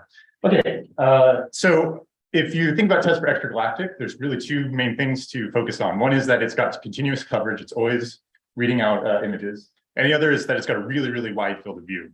So a kind of obvious thing to do is take any transient that goes off while TESS is observing, go try to get a light curve for it, and you might be able to see what that transient was doing before it was even discovered from the ground. So here are, for example, all the type 1As that went off while TESS was observing. Again, TESS has got this huge field of view, so the rate is actually very high. The TESS fields are those green boxes. And there's about 800 type 1A supernova that went off at the same time TESS is observing. So I started out, we went out and looked at the light curves. Not all of these nearly 800 are detected. It's more like 307, but this is the sort of thing that you will get. So the black dots are the TESS raw data. Those are at 10-minute cadence or 30-minute cadence. Only to guide the eye, there's binning at 8 hours in cyan points. The length of the light curves is about 27 days. So that's how long TESS is staring at a particular field. There's 2 exceptions down here. These are 54-day light curves. These are objects closer to the ecliptic poles, and TESS can observe them from multiple sectors. And yeah, the main point is, again, because we have the continuous coverage, we can see what these objects were doing before they were detected. You get these nice flat baselines, the time of first light, and then you'll see the supernova rise up towards P. So once we have those, what do we do? Well, obvious question for the progenitors is to look for Casson models. So again, the supernova blast wave slamming into a companion, producing some shock emission that maybe affects the shape of the early time light curve. I don't have time to talk about the statistics in 5 minutes, but we posted it as a model comparison problem. So you fit one model that's just some kind of curved power law or some kind of power law model, and a different model that's this also a power law plus this Casson model, and you ask, can the test data tell the difference? And I'll just say this bottom one is the background, which can tell you when funky things are happening in the test. The usual answer is no. The test data cannot tell the difference. You can get equally good fits with the two. There are a handful of very marginal cases, sort of 6 supernova that don't really want to put the Casson model in there, 5 supernova that do want to put the Casson model in there. So that's sort of suggestive and interesting. The main holdup is we would like to understand the false positive rate before we go and claim that these sorts of things are candidates. The other thing to look at is the shapes of the early time light curves and what you can say about the population of the behavior we see at these very early times. So that's the histogram on the left. PL index is the power law index. If you're familiar with the fireball model, that's beta 1 equals 2. And then bottom is the rise time from first light, which you can measure with TESS to the time of peak. The main thing is that those distributions are pretty broad. So there's a wide diversity of behaviors that you see in these early time light curves, and that's entirely consistent with previous results. And the rise times we get are something like 16-ish days plus or minus 2.5 days or so. We did try to do something a little fancier and recover the underlying population distribution that you need to get the measurements. And so we did that with a kernel density estimation, which I'm showing on the right. The rise time, again, is pretty well done with a Gaussian. On the left, there's a kind of Gaussian component that peaks above 2. So that's rising faster than a power law. And there's a hint that the distribution sort of extends to small values down to 1 or even lower than that. We don't necessarily claim this is real, and kernel density estimate's a little finicky, depends on how you tune some hyperparameters. So we're sort of saying more data are needed, but it's an interesting hint that there's some substructure in the underlying population of these early time light shapes. And that is pretty much all I have time for in 5 minutes. So this is a slide with like the main conclusions. Even though Tansu said I was going to tell you about population constraints on companions, I just can't fit it in here. So you'll have to find me at a break or sometime during the week if you want to talk about that. And with that, I think questions. Yeah. Great. Yeah. Thanks very much, Michael. Yes, in the back. Yes, I was just interested in what kind of metric you are using for the model comparison. So we're trying to do Bayesian evidence, and we're using dynamic nested sampling implemented by Dynasty. So you can have your whole Bayesian evidence from the 2 models and take the ratio. Yep. Okay, I'm going to ask you to hold on to that question. Is there anything from the chat? You know? No. No, okay, then we will pivot to Vikram right now. Thank you again. Vikram, you can start sharing your slides. Thank you.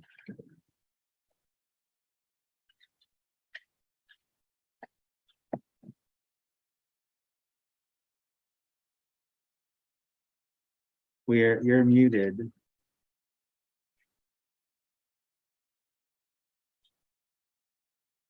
Vikram, are you there? Yeah. Can you hear me now? Yes. Hello, can you hear me? Yes. Yes. I'm trying to share my slides, but it's suddenly saying that there is some security problem with sharing my slides. Okay. Security and preferences. What's I've in your never had slide? this before. Try it again. Well, I'm going to.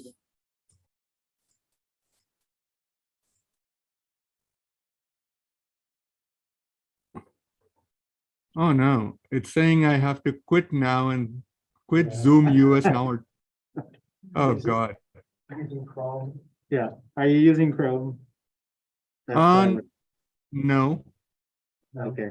You should have to jump to the other talk. This is the last talk of the session. Can you see my slides? No. No. Or do you want to push this later or shall we wait 5 minutes? We got it. We see it. Great. Okay, great. There was Okay, something. Vikram, mind your time, please. All right. Very good. Thank you. Go ahead. Okay. Thank you very much. And sorry about that. I just tested everything 15 minutes ago. It was perfectly fine, but you know how it works. Okay, I'm going to be talking about analysis of X-ray observations of supernova remnants and implications for their progenitors. And this is work that I've done with Kerry Frank at Northwestern, Dave Burrows at Penn State. I'd also like to specifically mention, I have many undergraduate students working with me, but the main one was Jared Siegel. I'm going to be summarizing 4 papers in this, and 3 of those papers were headlined by Jared Siegel. So he's one of the guys who did most of the work. Okay, so I'm going to be talking about SPI, basically smooth particle inference, and our project is called as Smooth Particle Inference Exploration of Supernova Remnants, or SPICE for short. And in very, very short, smooth particle inference uses an MCMC procedure to fit the event file. So the event positions and energies are not separated, so it's truly spatially resolved spectroscopy. Okay, so what basically is it? And just to give you, great. I don't know why I'm having so many problems. Just to give you a basic idea. So you can basically fill your supernova remnant with a whole bunch of blobs. I say blobs, so it sounds like spherical, but it could be essentially any shape. Of course, if you have a weird shape, you have to calculate the area volume, which makes it difficult. Each blob can have its own spectral model. The blobs can be overlapping. They can all be different sizes, different shapes. As I said, you basically take these blobs, you generate model photons, you convolve this to the XMM response, you get a series of model events. You compare that to observed events, and you basically see if the comparison is not good, you reiterate until finally you get a good comparison. You say we are done, and so that's what happens. Okay, so and here you can see SPI fitting in action. So you can see over thousands of runs. Finally, on this side is the raw events or the observed events, and here you can see the SPI fitting them. You get a pretty good thing at the end. So this might take like hundreds to thousands of runs. At some point you say like, okay, we've reached a tolerance. We are fine with it. It looks perfectly okay.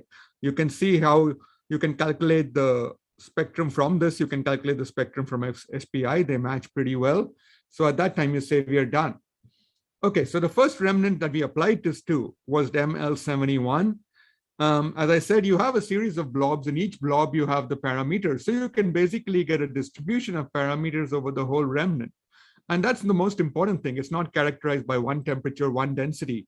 And either on the other hand, you don't have to sit and do like, 100 different regions individually. You get the whole thing done in one go. And you get the parameters over the entire remnant, calculate the mean, median, mode, standard deviation of it as you would for any other distribution. And you can compare them to what people give. So you can get like the distribution of the temperatures, ionization ages, all the elements, whatever. Okay, and this is all summarized in this one paper by Frank et al. 2019. So what all can we do with this? Now, for example, you can make maps of these remnants. So here is a map of the temperature. Here is a map of the ion abundance. If you can put your eye on this dashed contour out here, inside of this dashed contour, you can see that the temperatures are higher. Outside is a bit lower. Inside of this dashed contour also, the ion is mostly supersolar. Outside it's solar, subsolar. So basically, we think that this dashed contour identifies with the contact discontinuity separating the ejecta from the circumstellar medium. We can do a bit further on this. We can run simulations. So we ran 1D simulations using VH1 with an expanding grid. The remnant is about 4,000 years old. So we'll stop it at say around 4,000 years. And somewhere out there, the outer shock matches the outer shock of the remnant. And sorry, the outer shock matches the size of the remnant. You can get this reverse shock and the contact discontinuity radius, and the radius of the contact discontinuity matches this radius that you see out here, more or less. So again, we are pretty sure that we've got the contact discontinuity. We can try even more. So we can run 2D simulations, of course. If we can run 1D, we can run multi-D. In 2D, the contact discontinuity was Rayleigh-Taylor unstable, as you expect, of course. This is basically showing the temperature. Again, we'll run it for about 4,000 years. So 4,000 years, the contact this has gone a bit too far. Okay, so I'll take it back down to 4,000 years, sort of there. The contact discontinuity is Rayleigh-Taylor unstable. As you would expect, it's also not a very sharp discontinuity now, but it's spread over this entire region. Again, as you would expect. If you look at this temperature map, you can clearly see that the maximum standard deviation in temperature is at the contact discontinuity. I mean, we calculate that, but of course you don't need to calculate it. You can see that the maximum will be in this region. So we can do the same thing with SPI.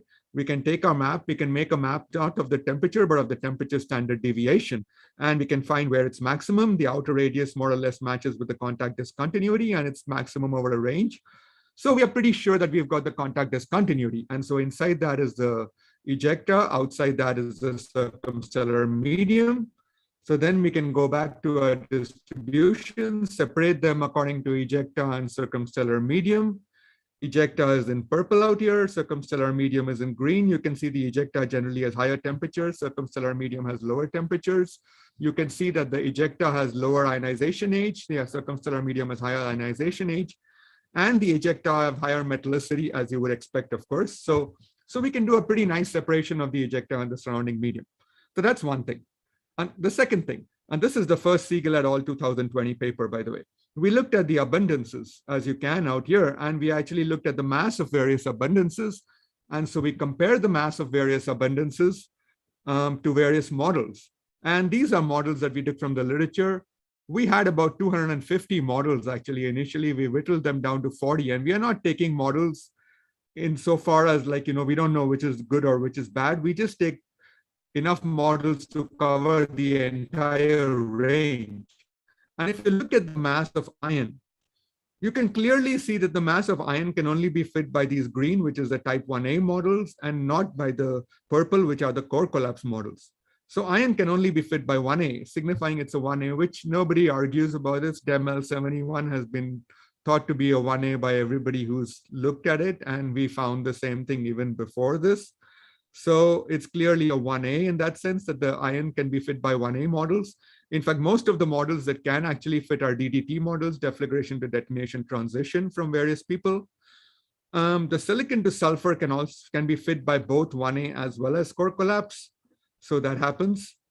Strangely, if we look at the oxygen, neon, and magnesium, and especially the neon, it can only be fit by core collapse and not by 1A.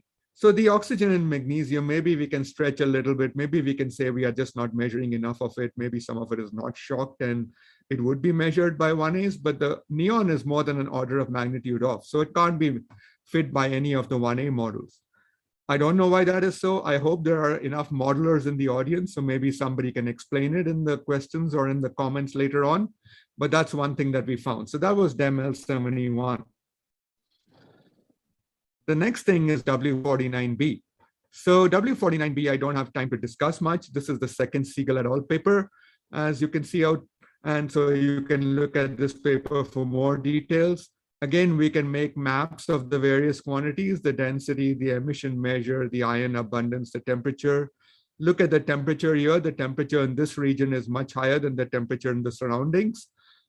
This high temperature region also has high ion abundance. So these are things that you can easily get from all this. The point is that here we cannot separate the ejecta and circumstellar medium very easily in W49B. So we have to we can't do it as easily as we did for DEML71.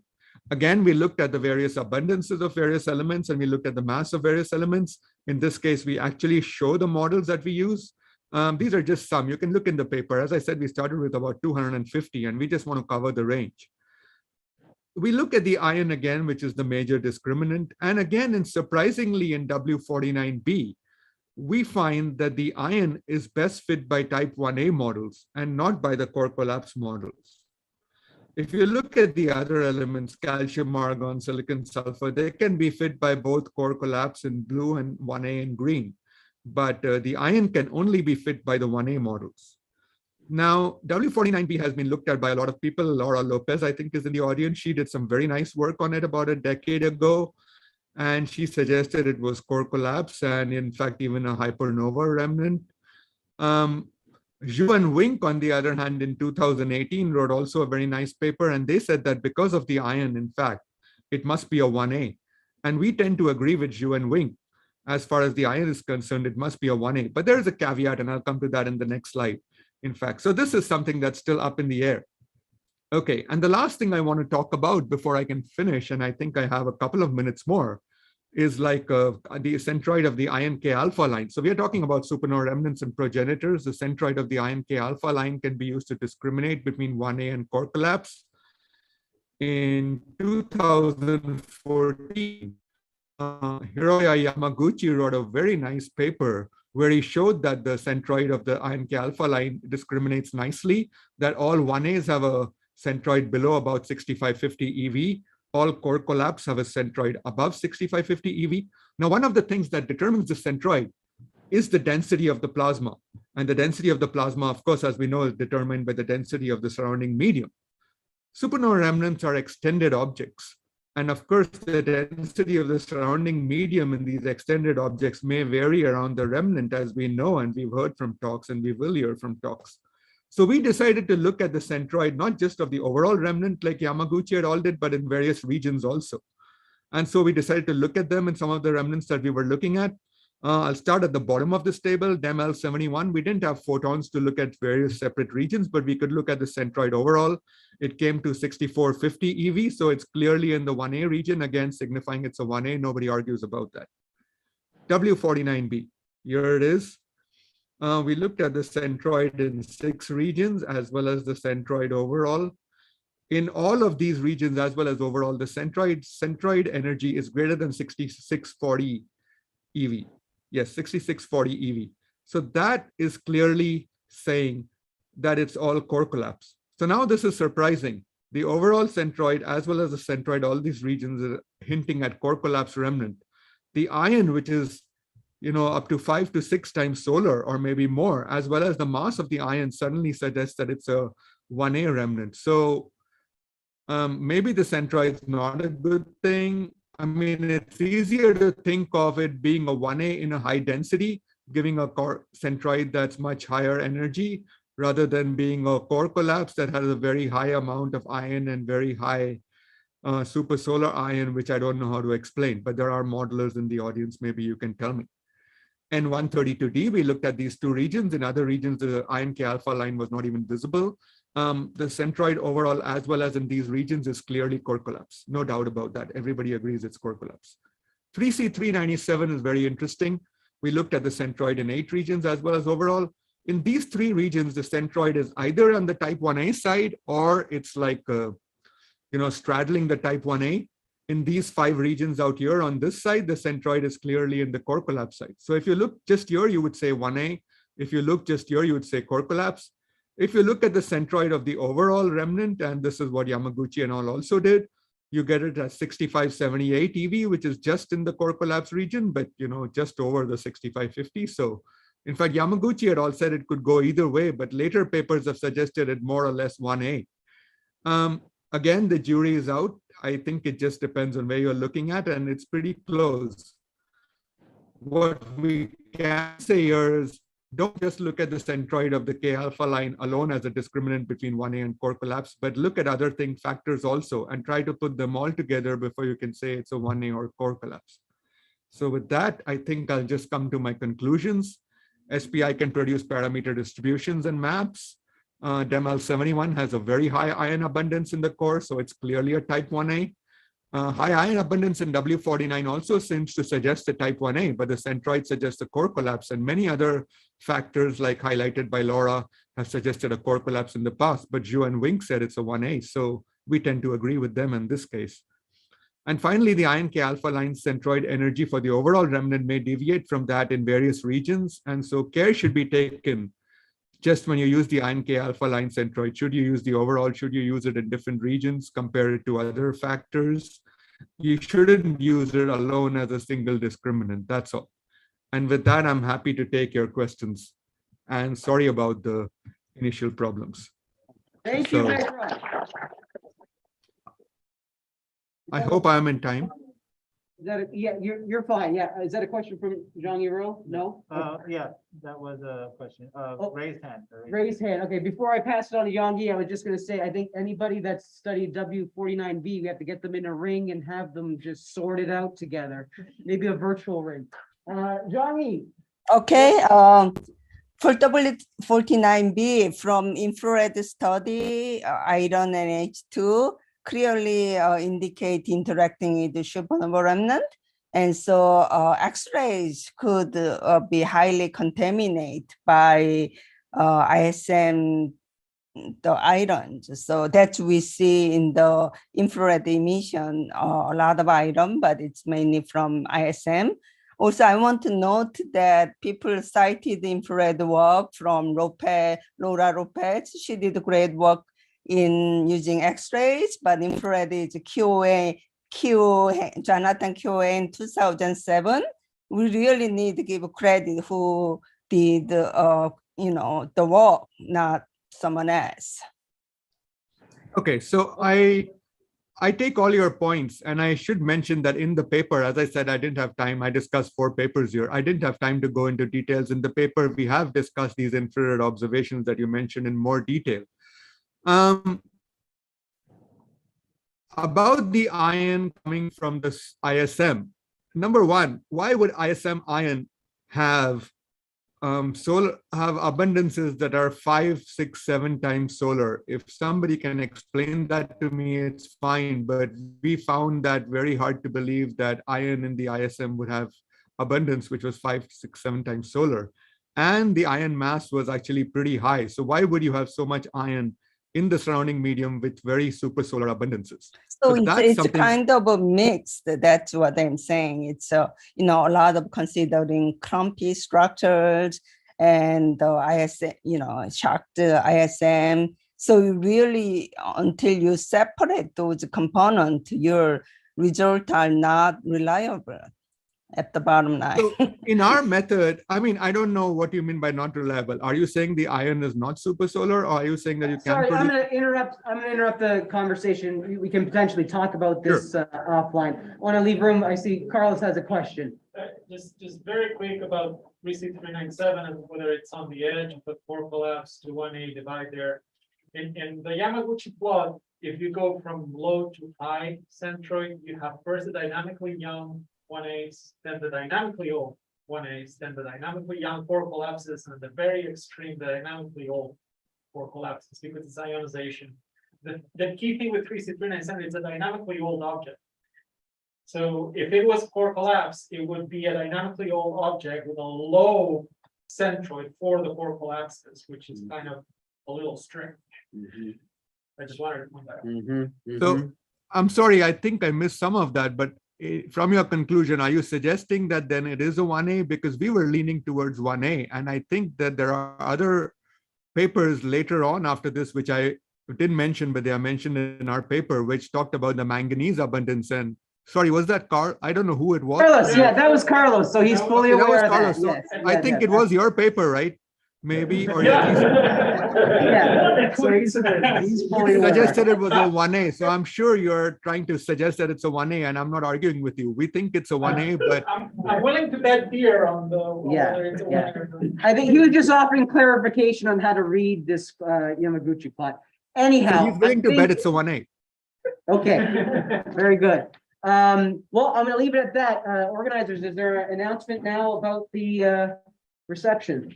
Okay, the reception is set up and ready to go. It's in the courtyard, Perkin Courtyard, which is all the way around back that way. So I'm sure Exodus will go that way.